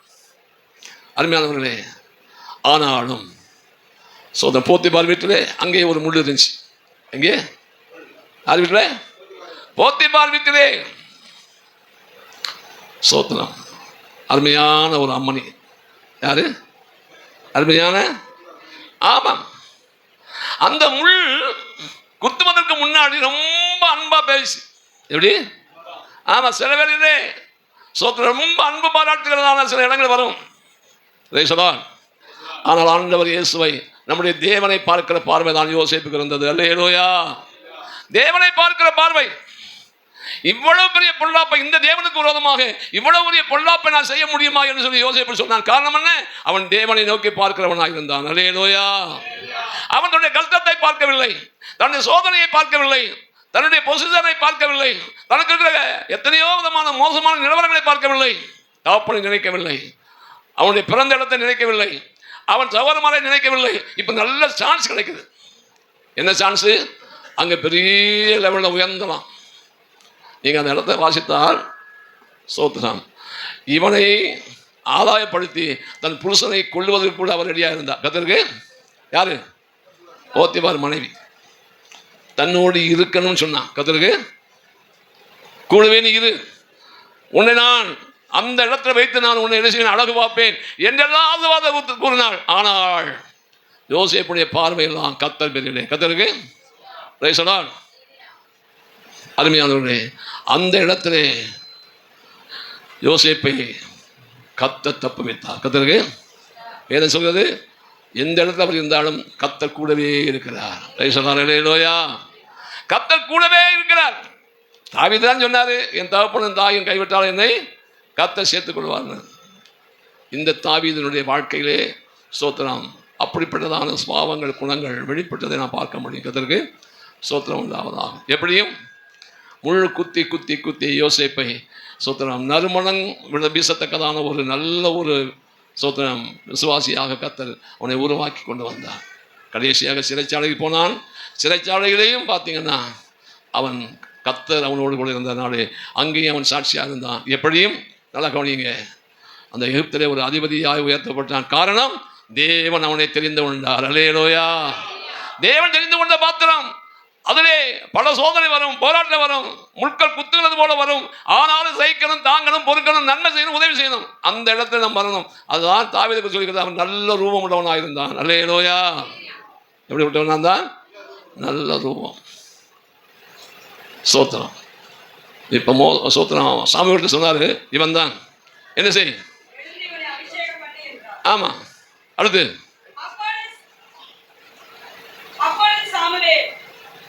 என்னங்கம்மா வாசிக்கிறீங்க? சகோதரர் நடுவிலே. அது முக்கியமாக கவனிக்க வேண்டிய இடம். என்னது? யார் நடுவிலே? சகோதரர் நடுவிலே, எல்லாருக்கும் நடுவிலே. இப்ப அற்பமாக எண்ணப்பட்டவன், ஆடுகளை மேய்த்தவன், என்று சொல்லப்போனால் சோத்திரம் புறக்கணிக்கப்பட்டவன், தாய் தகப்பனால் நிராகரிக்கப்பட்டவன், தாய் தகப்பனால் மறக்கடிக்கப்பட்டவன், இப்பொழுது சகோதரமான நடுவிலே அவனை ராஜாவாக அபிஷேகம் பண்ணுகிறார். அல்லேலூயா. தங்கள் சகோதரன் நடுவிலே. தேவனுடைய பிள்ளைகளாக கவனிக்கணும். நம்முடைய சகோதரமான நடுவிலே, நம்முடைய சகோதரிமார் நடுவிலே தேவன் நம்மை விசேஷமாக நம்மை தெரிந்து கொண்ட பாத்திரமாக தேவன் நம்மை அபிஷேகித்து நம்மை ஆசீர்வதிக்கணுமானால் இப்படிப்பட்ட தெய்வீக குணங்கள், சுபாவங்கள், இப்படிப்பட்ட நிலவரங்கள் நம்முடைய வாழ்க்கையில் காணப்பட வேண்டியது எவ்வளவு அவசியம் என்பதை அறிந்திருக்க வேண்டும். அல்லேலூயா. சரி, அபிஷேகம் பண்ணப்பட்டாச்சு, ராஜாவாக அபிஷேகம் பண்ணப்பட்டாச்சு. இனி அவன் ஆடு வைக்க போகலாமா? சொல்லுங்க. ஆடு வைக்கத்தான் போனான். அதான் அவனுடைய தாழ்மை. அதான் அவனுடைய தாழ்மை. எங்கே போனான்? அவன் மறுபடியும் ஆடு மேய்க்க போனான்.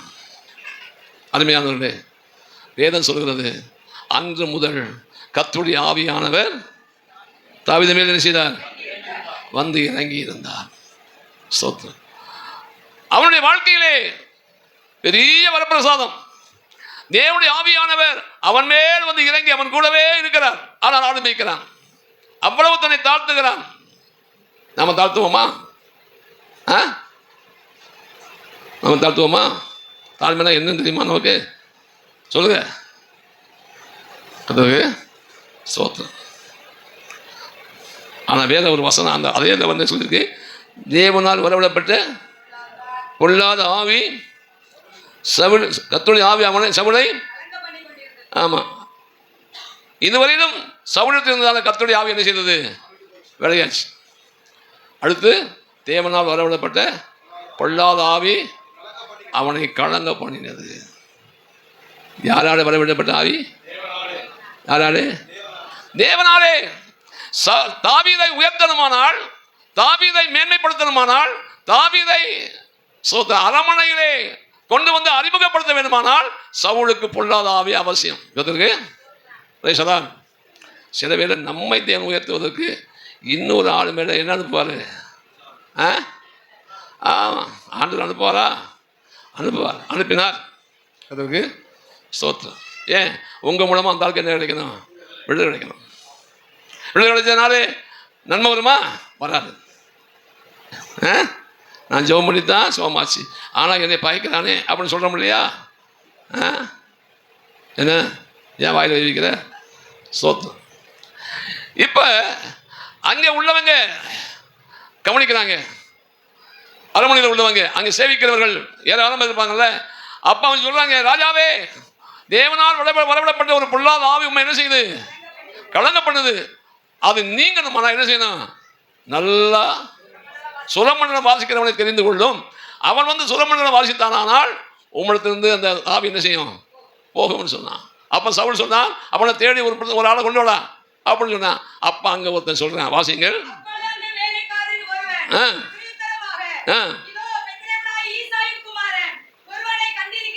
ஒருவனை கண்டிருக்கிறேன். அரண்மனையில் இருக்கிறவனுக்கு எப்படி ஆடு மேய்க்கிறவனை பற்றி தெரியும்? அதாயா தேவ ரகசியம். கத்தருக்கு ரகசியம், அதான் தேவ ரகசியம். கத்தருக்கு உனக்கு பேர் வச்சிருக்க தேவ ரகசியம். ரொம்ப சந்தோஷம். சொன்னார், அரண்மனையிலே சவுலோடு ராஜாவோடு ராஜாவை சேவிக்கிறதான அவன் ஆடு மேய்க்கிறதான இந்த தாவீதை தெளிவாக அறிந்திருக்கிறான். நான் அறிவேன். அவன் வாசிப்பதில் தேறினவன், அவன் வாசிப்பதில் தேறினவன், அவன் பராக்கிரமசாலி, அவன் பராக்கிரமசாலி, யுத்த வீரன், காரிய சமர்த்தன், சௌந்தரியம் உள்ளவன், சௌந்தரியம் உள்ளவன், கர்த்தர் அவனோடு கூட இருக்கிறார் என்றான்.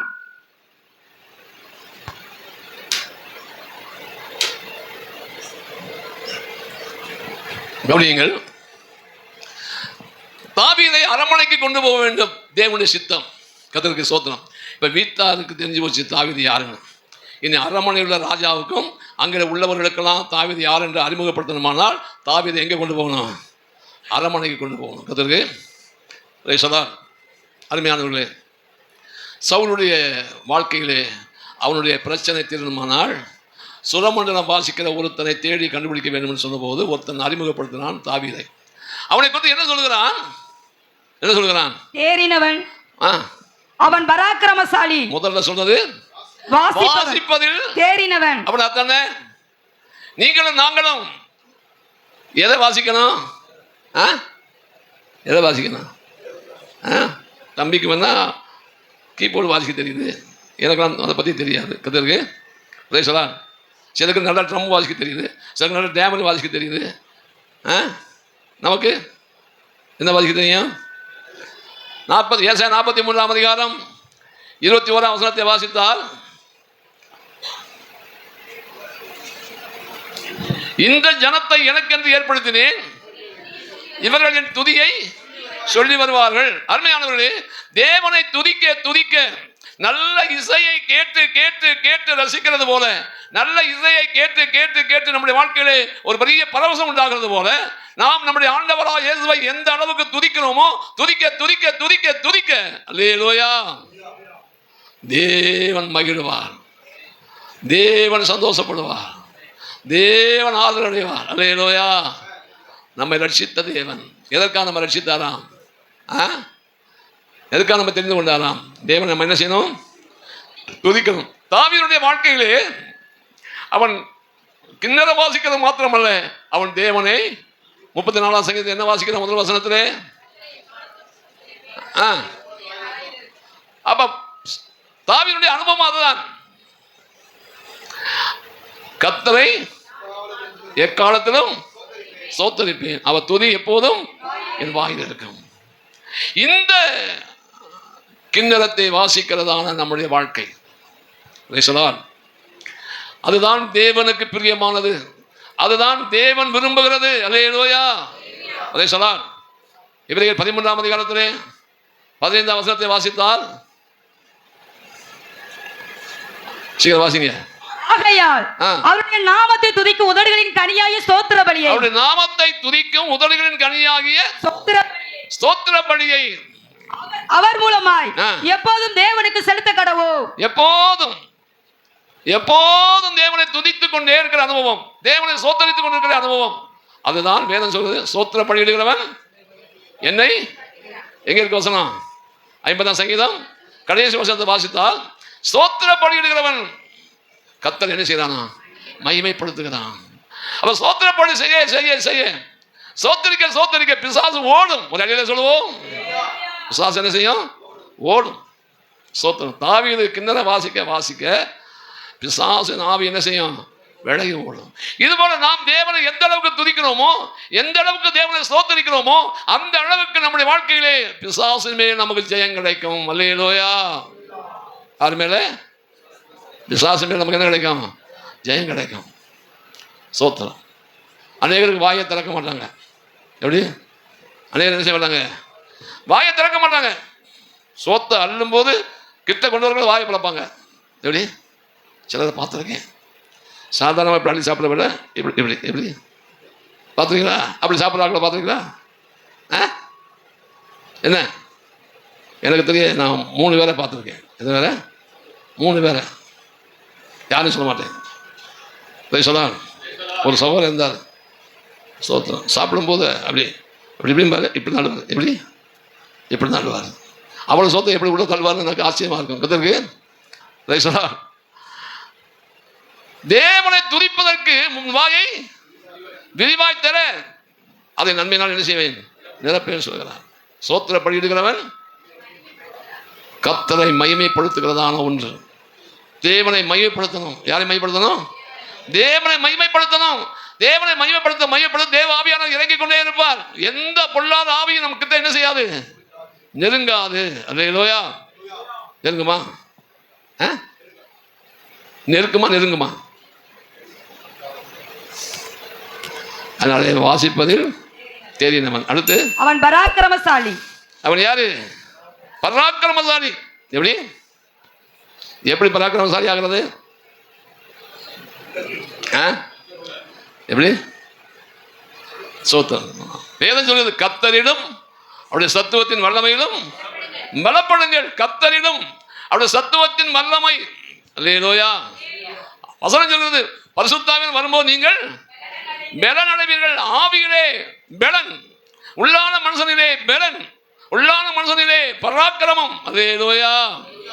சரீரத்திலே பலவீனமாக இருந்தாலும் உள்ளான மனுஷனிலே நாம் பலம் உள்ளவர்களாக இருப்போமானால் அவர்கள் தான் பராக்கிரமசாலிகள். கர்த்தருக்கு சோத்திரம். பேதுரு அபிஷேகம் பெறுவதற்கு முன்னாடி அவர் மறுதளித்தார். இயேசுநாதரை அறிந்ததை என்ன செய்தார்? மறுதளித்தார். வைராக்கியம் இருந்தது. ஆண்டவரே, உம்மோடு கூட காவலிலும் சாவிலும் கூடவே இருப்பேன்.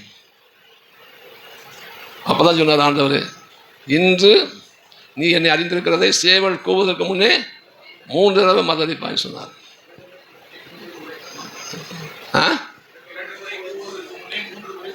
அது ஒரு வசனம் இருக்கு. நான் இல்லை, அது மார்க்கில் இருக்கு.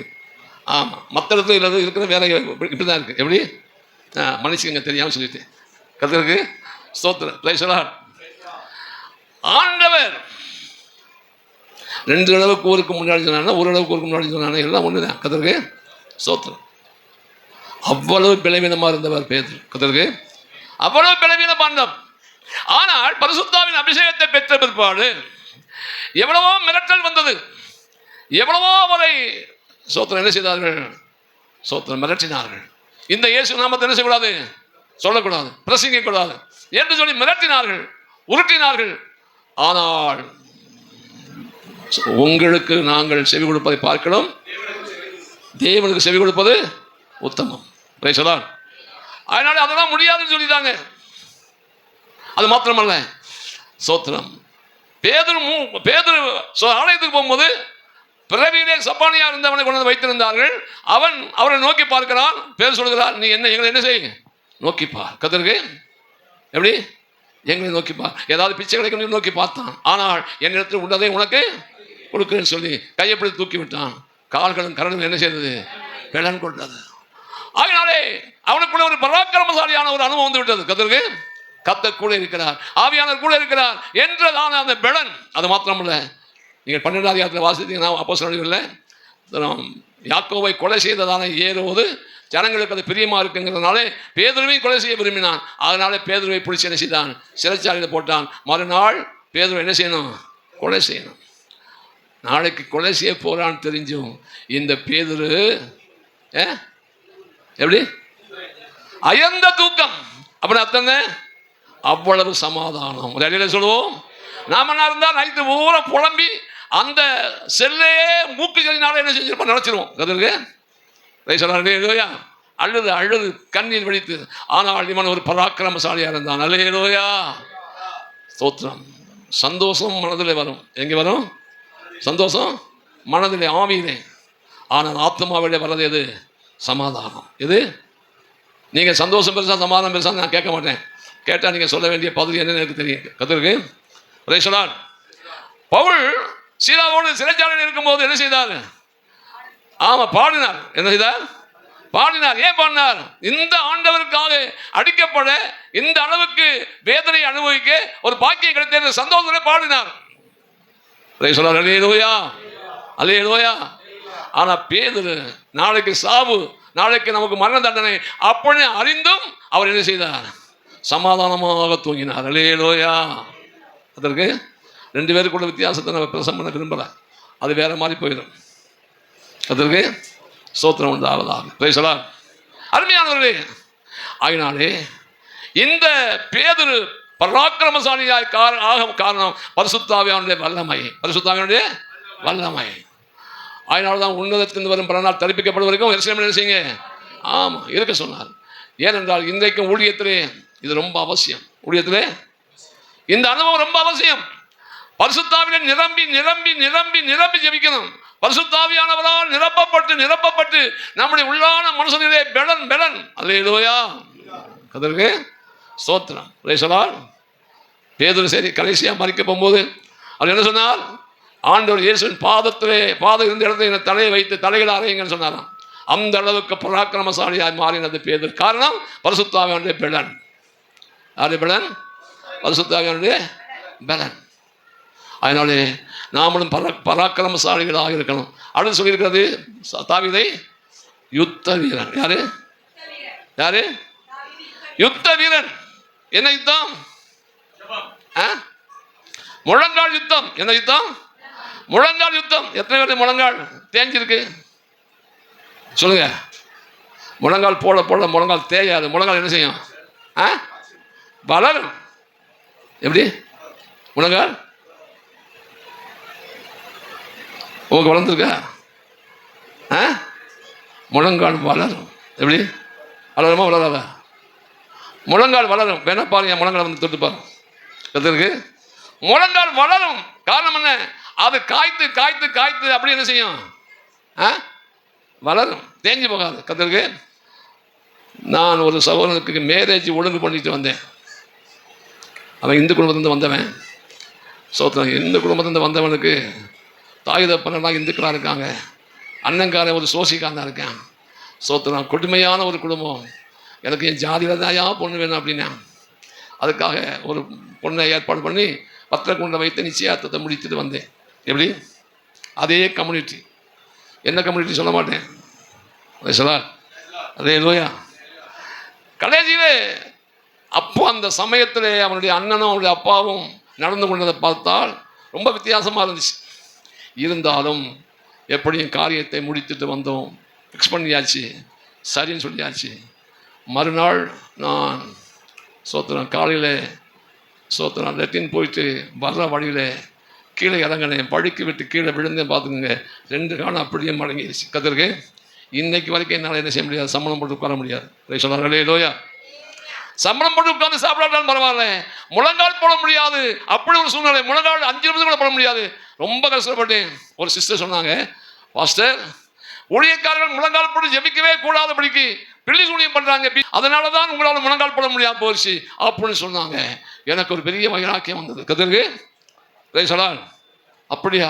பொல்லாத பிசாசு, நீ என்னை முழங்கால் போட விடாம தடுக்க முடியாது உன்னாலே என்று சொல்லி ஆண்டவர் சம்பந்தம் அழுதேன். ஆண்டவரே, ஒரு 10 நிமிஷம் நான் முழங்கால் போடணும், அதுக்கு எனக்கு பிறந்தா இருக்குன்னு சொல்லி நான் முழங்கால் போட்டேன். வேதனை தாங்க முடியாது. 10 நிமிஷம் போட்டு பழகினேன், 15 நிமிஷம் போட்டு பழகினேன், அரை மணி நேரம் போட்டு பழகினேன். இப்பொழுது ஆண்டு இருக்கிறேன் 1 மணி நேரம் முழங்கால் நிற்க கத்தை படம் தந்திருக்கிறார். கத்தருக்கு அதே சொல்லார். அல்லேலூயா, அல்லேலூயா. முழங்காலிலே நின்று யுத்தம் பண்ணுறதான அந்த யுத்தத்தை போல ஒரு பெரிய யுத்தம் நம்முடைய வாழ்க்கையில் வேறு எதுவுமே கிடையாது. அல்லேலூயா. யுத்தம் முழங்காலில் ஜெபிக்க ஜெபிக்க பிசாசுனுடைய தலை வெடிச்சு போயிடும். கத்தருக்கு தெரியுமா உங்களுக்கு?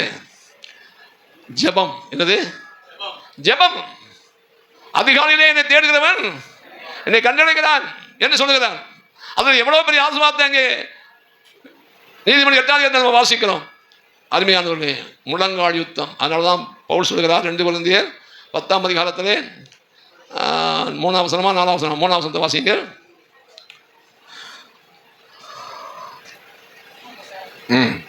ஏனெனில் நாங்கள் மாம்சத்தில் நடக்கிறவர்களாய் இருந்தால், மாம்சத்தின்படி போர் செய்கிறவர்கள் அல்ல. இருந்தாலும் எப்படி மாம்சத்தின்படி போர் செய்கிறவர்கள் அல்ல. எங்களுடைய போர் ஆயுதங்கள் மாம்சத்துக்கு ஏற்றவைகளாய் இராமல், மாம்சத்துக்கு ஏற்றவிடாமல் அரண்களை நிர்மூலமாக்குவதற்கு, அரண்களை பிசாசு வேதம் சொல்றது ஆயுதம் தரித்த பலவான். யாரு? லூக்கா 11:22 வாசிக்கிறான். அவன் ஆயுதம் தரித்த பலவான். அவன் தன் அரண்மனை என்ன செய்கிறான்? காக்கிறான். அந்த அரண்களை நிர்மூலமாக்கத்தக்கதான தேவ பலன் எங்கே இருக்கிறது? நம்முடைய ஜெபத்திலே. கர்த்தருக்கு வாசிங்க. 2 கொரிந்தியர் 10 உள்ள வாசிங்க.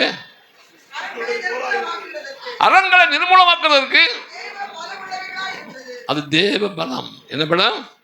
தேவ பலம். பரிசுத்தாவிலே நிரம்பி நிரம்பி முழங்காலில் நின்று தேவ சமூகத்தில் ஜெபிக்க ஜெபிக்க ஜெபிக்க ஜெபிக்க இதை போல ஒரு பெரிய பலன். அதான் தீபத்துக்கு பவுல் எழுதுகிறார், நல்ல போஷகனாய் தீங்கு அனுபவி. எது என்ன அனுபவிக்கணும்? சொகுசான வாழ்க்கை. எப்படி? ஊழியம்னா என்னது? இல்லையா?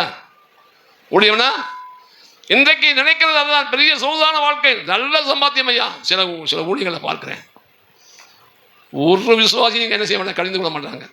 விசுவாசி போக்கிலே விடுவாங்க. விசுவாசி போக்கிலே நீ என்ன விரும்புறியோ அப்படியே செய். அப்படியே அப்படியே ஊழியக்காரங்க அப்படியே உடந்தையா இருக்கிறதா அநேகரை பார்த்திருக்கிறேன், அநேக நிலங்களை பார்த்திருக்கிறேன். அதற்கு சோத்திரம். பிரைசலாம். அருமையானவர்களே, சொகுசான வாழ்க்கை அடையுது. தீங்கு அனுபவிக்கணும். என்ன அனுபவிக்கணும்? தீங்கு அனுபவிக்கணும். ஒரு வசனம் இருக்கு, சோத்திரம். அப்போதே வாசித்தோம். ஏசாயா 43:21 வாசித்தோம். 23 வாசிங்க. 43:23. உன் ஆடுகளை எப்படி எப்படி தகன பலிகளாக நீங்கள் எல்லாரும் மேய்ப்பர்கள், உங்கள் ஆடுகளை நீங்க என்ன செய்யல? தகன பலிகளாக என்ன செய்யவில்லை? செலுத்தவில்லை. காரணம் என்ன? தகன பலிகளாய் செலுத்தவில்லை. அப்படி அர்த்தம் என்ன? உங்கள் ஆடுகளை தேவனுடைய சமூகத்திலே தகன பலிகளா? இல்லை இல்லை இல்லை இல்லை, நீ இந்த மட்டும் இரு. இதுக்கு மேலே என்ன செய்ய வேணாம், நீ ரொம்ப கஷ்டப்பட வேணாம். உன் போக்களையே நான் ஒன்று பண்ணி விட்டுருவேன். பள்ளி செலுத்துகிற அளவுக்கு அவங்களை கொண்டு வரதில்லை. எப்படி எப்படி அவங்க போக்களையே விட்டுறது. அப்படியா? என்ன சொல்றாரு? உன் ஆடுகளை என்ன செய்யவில்லை? தகன பலிகளாய் செலுத்தவில்லை. முழுக்க முழுக்க அவர்களை ஆண்டவருடைய வசனத்தின்படி, தேவனுடைய வார்த்தையின்படி உருவாக்குவதற்கு, அவர்களை ஒப்புக் கொடுக்க வைப்பதற்கு அநேகர் அந்த இடத்துக்கு வருவதே கிடையாது. அதனால சொல்றார், நீ உன் ஆடுகளை என்ன செய்யவில்லை? தகன பலிகளாக என்ன செய்யவில்லை? செலுத்தவில்லை. இன்னைக்கு அநேக ஊழியங்களில் பார்க்கிறேன், ஒரு விசுவாசியை குறித்து கடினமாக பேச மாட்டார்கள், கண்டிக்க மாட்டார்கள், அவர்களை திருத்த மாட்டார்கள். அவர் போக்கிலேயே விடுவார்கள். எங்கள் பாஸ்டரை போல தங்கமானவர், எங்கள் பாஸ்டரை போல அன்பானவர், எங்கள் பாஸ்டரை போல பாசம் உள்ளவர் யாருமே கிடையாது என்று சொல்லி நல்ல காணிக்க விடுப்பாங்க. எப்படி? ஆமாம், தசமத்தில் குறைக்கவே மாட்டாங்க. நல்ல தசமம், நல்ல காணிக்கை வாங்கி சோத்திரம். சொகுசான வாழ்க்கை. இன்னைக்கு வந்த ஊழியர்கள் அநேகர் அப்படி அதைத்தான் விரும்புகிறார்கள். பிரைசலால் பிரைசலால் பிரைசலால். அப்படிப்பட்ட ஊழியக்காரர்களை குறித்து நான் சில கடினமான வார்த்தைகள் எல்லாம் போய் செய்வேன். அது அநேகருக்கு பிடிக்காது. அதற்கு பிரைசலால் பிடிக்கவே பிடிக்காது. ஏன்? பிரைசலால். அருமையானவர்களே, நம்முடைய தேவன், நம்முடைய ஆண்டவர் வேதம் என்ன சொல்லுது? எபேசியர் 5ஆம் அதிகாரத்தில் 1-2 வசனங்களை வாசியுங்கள். நீங்கள் பிரியமான பிள்ளைகளை போல, நீங்கள் பிரியமான பிள்ளைகளை போல. யாரை போல? பிரியமான பிள்ளைகளை போல தேவனை பின்பற்றுவர்களாகி. யாரை பின்பற்றணும்? தேவனை. யாரை பின்பற்றணும்? தேவனை பின்பற்றுவர்களாகி கிறிஸ்து நமக்காக தம்மை தேவனுக்கு சுகந்த வாசனையான பலியாகவும் காணிக்கையாகவும் ஒப்புக் கொடுத்து அனுபவித்தது போல நீங்களும் அன்பிலே நடந்து கொள்ளுங்கள். அப்படியா இருக்கு? நீங்களும் அன்பிலே நடந்து கொள்ளுங்கள். அன்பிலே. இதுல அன்பு இருந்தா அவர் ஒப்பு கொடுத்தது போல, அந்த இடத்துக்கு நாம் விசுவாசிகளை உருவாக்க வேண்டியது இருக்கிறது. ஏன் வசனம் அப்படித்தான் சொல்லுது கர்த்தருக்கு? ஆகினாலே ஸ்தோத்திரம். பராக்கிரமசாலி, யுத்த வீரன். நாம் என்ன செய்யணும்? நம்முடைய ஜனங்களுக்காக யுத்தம் பண்ணணும். அந்த ஜனங்களை தேவனுக்கு பிரியமான நிலையில உருவாக்கி ஒப்பு கொடுக்க வைக்கணும். கர்த்தருக்கு ஸ்தோத்திரம். அதுதான் உண்மையான யுத்தம். ஒருவேளை ஸ்தோத்திரம் நம்மளை பகைக்கலாம், நம்மளை விரோதிக்கலாம், நம்மை விட்டு பிரிந்து போகலாம். நான் நகை போட்டு ஞானஸ்நானம் கொடுக்காதனால எத்தனை குடும்பம் என்னை விட்டு போச்சு தெரியுமா கர்த்தருக்கு? அதுக்காக ஆண்டு என்னை பண்ணி போட்டாரா? அதுக்காக ஆண்டு என்னை ஸ்தோத்திரம் ஒன்றுமூலமாக்கிட்டாரா? இல்லை. கர்த்தருக்கு அல்லேலூயா. அன்றைக்கு இருந்ததை விட இன்றைக்கும் தேவன் என்னை அதிகமாக ஆசீர்வாதமாக நடத்தி கொண்டிருக்கிறார். ஒரு இடையில சொல்லுவோம் பிரைஸ் தி லார்ட். போனதெல்லாம் யாரு? போனதெல்லாம் நல்ல மாதம் வருமானம் சம்பளம் வாங்குறவங்க. யாரு? மாதம் சம்பளம் வாங்குறவங்க. அவங்க தான் போனாங்க. ஏன்னா அவங்களுக்கு தான் உலகப்பிரமான ஆசை ரொம்ப இருக்கும். உலகப்பிரகாரமாக அலங்காரம் பண்ணணும், உலகப்பிரகாரமாக மினுக்கணுங்கிற ஆசை அவங்களுக்கு தான் இருக்கும். ஏழை பாழ ஜனங்களுக்கு அந்த எண்ணம் வராது. கர்த்தருக்கு அல்லேலூயா. நம்மள இருக்கிறதா ஏழை பாலாக இருக்கும். யாருப்பா? ஆமாம், ஏழை பாலை. அல்லேலூயா. மைக்கேலம்மாவுக்கு ரொம்ப சந்தோஷம். Praise the Lord. அல்லேலூயா. அதனாலே நம்முடைய ஊழியம் எப்படிப்பட்டது என்பதை நீங்கள் அறிந்திருக்க வேண்டும். சாதையார் சொல்வாரு, ஒரு சபையில 100 விசுவாசி இருக்கு, அதான் பெரிய சபை. ஏன்? நம்ம சபை, நம்ம ஊழிய, நம்ம உபதேசத்துக்கு இப்படிதான் ஆடு வரும், இதுக்கு மேலே வராது அப்படின்னு சொல்லுவார். என் காதால கேட்டிருக்கிறேன். கர்த்தருக்கு பிரைஸ் தி லார்ட். அல்லேலூயா. அதனால் அருமையானவர்களே, சிறுமந்தையே பயப்படாதே, ஆசீர்வாதத்தை தர பிதா என்னவா இருக்கிறார்? பிரியமா இருக்கிறார். பயப்படாதே சிறுமந்தை என்கிறார். அல்லேலூயா. அல்லேலூயா. சில பேர் என் பையன் சொல்லுவான், என் பையன் அவன் அம்மாட்ட நைஸா இருக்கிறதையும் மிரட்டி விட்டாலும் போட்டுருக்கு. எப்படி அவன் அம்மாட்ட போய் சொல்லுவான், இவர் இன்னைக்கு பண்ண பிறந்த கேட்டால் இருக்கிறதையும் ஓடி போய் உரத்திடாது போட்டிருக்கேன். சரி சொல்லார், நானே விரட்ட போகிறேன், நானே விரட்டுறேன். சரி சொல்லார், என்னுடைய வார்த்தையை, என் மூலமாய் கத்த பேசின வார்த்தையை கேட்டு ரசிக்கப்பட்டவர்கள் ரொம்ப பேர் நம்மளை விட்டு போயிட்டாங்க. கர்த்தருக்கு வேறு ஒரு மூலமாய் மனம் திரும்பி வந்தவர்கள் அல்ல, ரொம்ப பேர் நம் மூலமாக வார்த்தையை கேட்டு, கர்த்தருடைய வார்த்தையை கேட்டு ரசிக்கப்பட்டவர்கள் தான் நம்ம விட்டு போய்விட்டார்கள். போன ஒருத்தனும் முன்னேறலை. அது தெரியுமா உங்களுக்கு? போன ஒருத்தனும் ஒரு சின்ன அம்சம் கூட ஆவிக்குரிய ஜீவியத்தை வளரலை. கர்த்தருக்கு ஸ்தோத்திரம். Price the Lord. இப்போ ஒரு மூப்பனார், என் சபையில் மூப்பன் வந்து அலங்காரமாக ஆடம்பரமாக நகையை போட்டு மாலையை போட்டு தாடியை கட்டி கல்யாணம் பண்ணேன் மகனுக்கு. கர்த்தருக்கு பிரைஸ் தி லார்ட். அல்லேலூயா. இன்னைக்கு வரைக்கும் பிரைஸ் தி லார்ட். அல்லேலூயா. 2022 செப்டம்பர்லேருந்து இதுவரையிலும் அவன் எனக்கு தசமாம் கொடுக்கறதை நான் வாங்கவில்லை. முதல் தடவை சொன்னேன், நான் தசம் வாங்க மாட்டேன்னு. இன்னைக்கு வரைக்கும் கொடுக்கல. ஆனால் அதுக்காக நான் கவலைப்படவில்லை. வரேன், 6 நாளைக்கு வருகிறேன். அல்லேலூயா. ஏன் இதை சொல்கிறேன் என்றால், பணம் அல்ல, காணிக்கை அல்ல, கர்த்தருடைய வசனம். ஒரு அடியில சொல்லுவோம். நான் அதைத்தான் சொல்றேன், வசனத்துக்காக சாகவும் நான் ரெடி.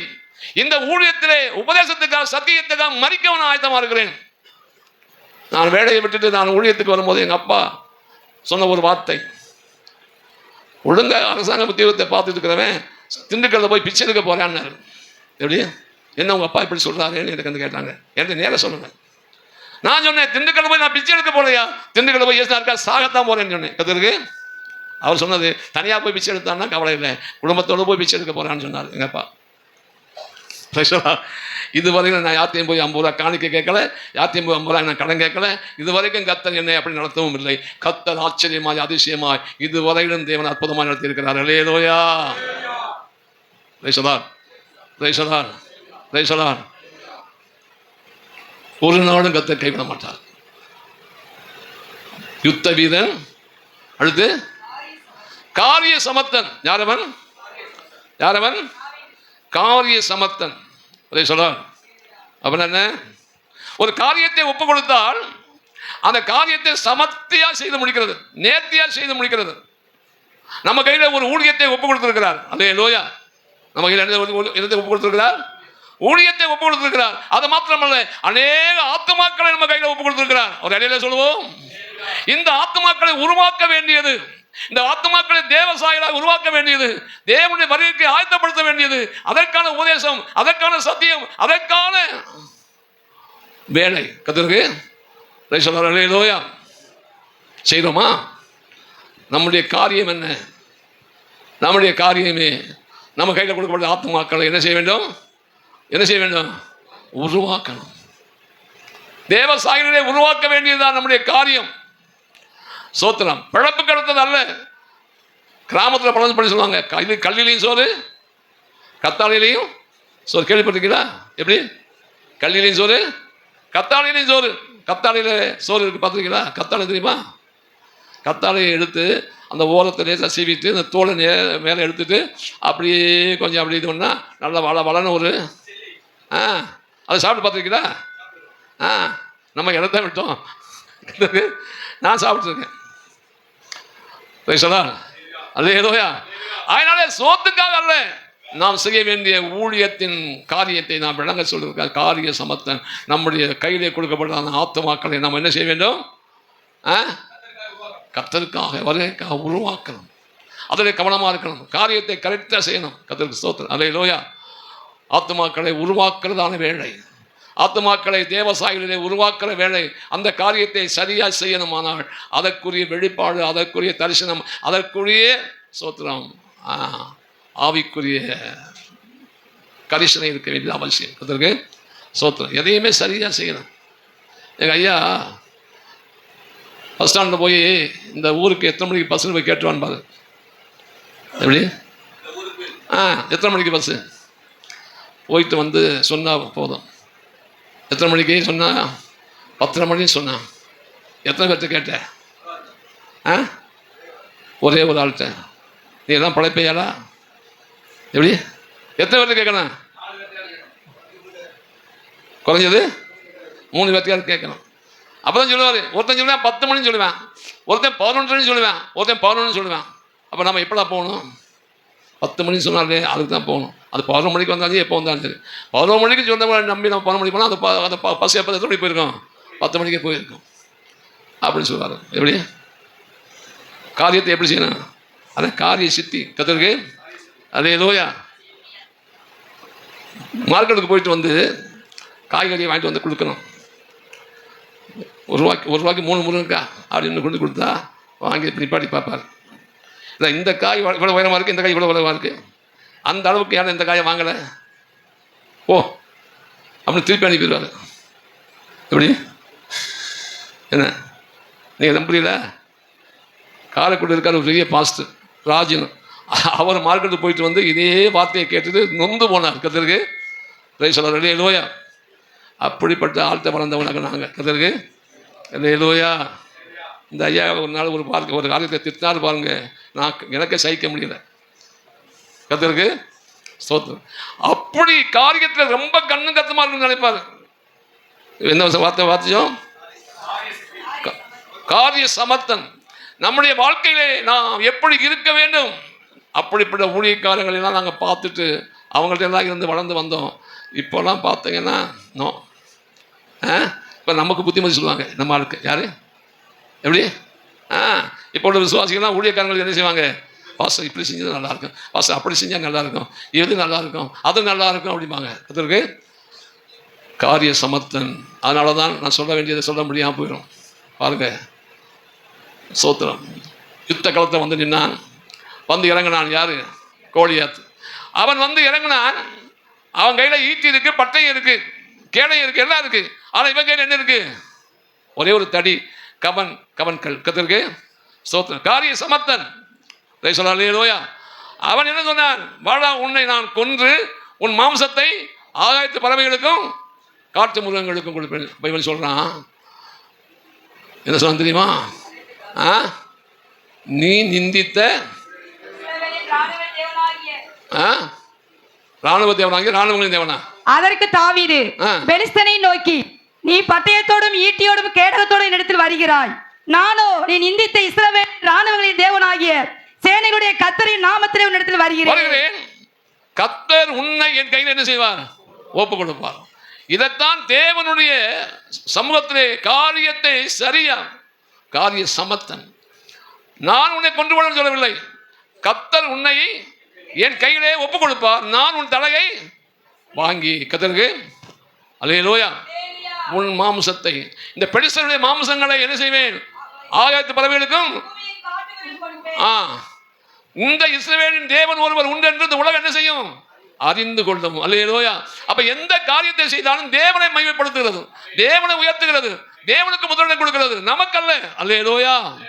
அதான் காரிய சமர்த்தம். கர்த்தருக்கு ஸ்தோத்திரம். சொல்லலாம் பெரிய ஜெயம், பெரிய ஜெயம். அது நிமித்தம் ஸ்தோத்திரம். தேசத்திலே அந்த தேசம் முழுவதும் இந்த தாவீது யார் என்று அறிய வைத்தார் தேவன். கர்த்தருக்கு குடும்பத்திலே யார் என்று அறிய வைத்தார், அரண்மனையிலே அவனை யார் என்று அறிய வைத்தார், தேசம் முழுவதுக்கும் இந்த தாவீது யார் என்று தேவன் அறிய வைத்தார். ஜனங்கள் பாடினார்கள், சவுல் கொண்டது 1000, தாவீது கொண்டது 10000. சவுலுக்கு பொறுக்க முடியல. அதற்கு இங்கே வாசிக்கிறோம் காரிய சமர்த்தன். அடுத்து என்ன உள்ளவன்? அது என்ன சௌந்தரியம்? அது மட்டும் சொல்லி முடிச்சுறேன். எப்படி ஐயா சொல்லிட்டார், 1 காலக்க முடிக்கணும், 1 ஆக போதும். சொல்லார் சபாநாயகருக்கு மதிப்பு கொடுக்கணும், இல்லைன்னா போச்சு. சபாநாயகர் கேன்சல் பண்ணி வச்சுருவார். சொல்லார் அல்லேலூயா. அருமையானவர்களே, சௌந்தரியம் உள்ளவன். நீதிமொழி 31 என்ன வாசிக்கிறோம் கடைசியிலே? சௌந்தரியம் வஞ்சனை உள்ளது, அடுத்து அழகும் வீண். அப்ப புறம்பான அழகு, புறம்பான சௌந்தரியம் அல்ல விஷயம். யாரு எந்த சௌந்தரியம்? உள்ளான சௌந்தரியம். எப்படி உள்ளான சௌந்தரியம்? எபேசியர் 4ஆம் அதிகாரத்திலே 1 முதல் வாசித்தால் அப்போதான் பவுல் சொல்லுகிறார், நான் உங்களுக்கு சொல்ற புத்திமதி என்னவெனில், வாசிங்க. ஆதலால் கர்த்தர் நிமித்தம், ஏன் என்னாச்சு உனக்கு? ஆதலால் கர்த்தர் நிமித்தம் கட்டுண்டவனாகிய நான் உங்களுக்கு சொல்லுகிற புத்தி என்னவெனில், நீங்கள் அழைக்கப்பட்ட அழைப்புக்கு பாத்திரங்களாய் நடந்து மிகுந்த மனத்தாழ்மையும் சாந்தமும் நீடிய பொறுமை உடையவர்களாய். பொறுமையில என்ன பொறுமை? நீடிய பொறுமை. அடுத்து அன்பினால் ஒருவரை தாங்கி சமாதான கட்டினார் ஆவியின் ஒருமையை காத்துக் கொள்கிறதுக்கு. நம்முடைய வாழ்க்கையிலே ஆவியின் ஒருமையை காத்து இந்த ஐக்கியம் நிலைத்திருக்கணுமானால், இந்த ஐக்கியம் நிலைபெற்று ஓங்கணுமானால், இந்த ஐக்கியம் வளரணுமானால், அன்பினால் ஒருவர் தாங்கி சமாதான கட்டினால் ஆவியின் ஒருமைப்பாட்டை என்ன செய்யணும்? காக்கணும். அடுத்து உங்களுக்கு உண்டான அழைப்பினாலே நீங்கள் ஒரே நம்பிக்கைக்கு அழைக்கப்பட்டது போல ஒரே சரீரம் ஒரே ஆவியும் உண்டு. ஒரே ஆவியும் போதும். கர்த்தருக்கு அதனாலே இந்த தெய்வீக இந்த சுவாபங்கள் குணங்கள் அதுதான் சௌந்தரியமான உள்ளான மனுஷனிலே நமக்குள்ளே பெருக வேண்டியது. கர்த்தருக்கு ஸ்தோத்திரம். தாவீதுக்கும் அது பெருகிறது. அதனால தான் சவுல் தாவீதை கொல்லும்படியாக முயற்சி எடுத்து பிரயாசப்படுகிறான். சவுல் கொல்ல பிரயாசப்படும் போது தாவீது தன் வாழ்க்கையிலே தன்னுடைய சாவின் விளிம்பு வரைக்கும் ஓடி போனான். அப்படிப்பட்ட தாவீதுக்கு கையிலே சவுலை 2 தடவை ஒப்பு கொடுத்தார். ஆனால் 2 தடவை அவன் என்ன செய்யவில்லை? சவுல் மேல் என்ன செய்யவில்லை? கை போடவில்லை. பிரேசலார். அப்படிப்பட்ட தெய்வீக சுபாவம் குணம் இந்த தாவீதின் வாழ்க்கையிலே பார்க்க முடிந்தது. ஆகினாலே தான் சர்வ அந்த இஸ்ரவேலுக்கும் தேவன் இந்த தாவீதை ராஜாவாக உயர்த்தினார். அல்லேலூயா. என் தகப்பனும் தாய் என்னை கைவிட்டாலும் கர்த்தர் என்ன செய்வார்? என்னை சேர்த்துக் கொள்வார். ஜெபம் பண்ணுவோம்.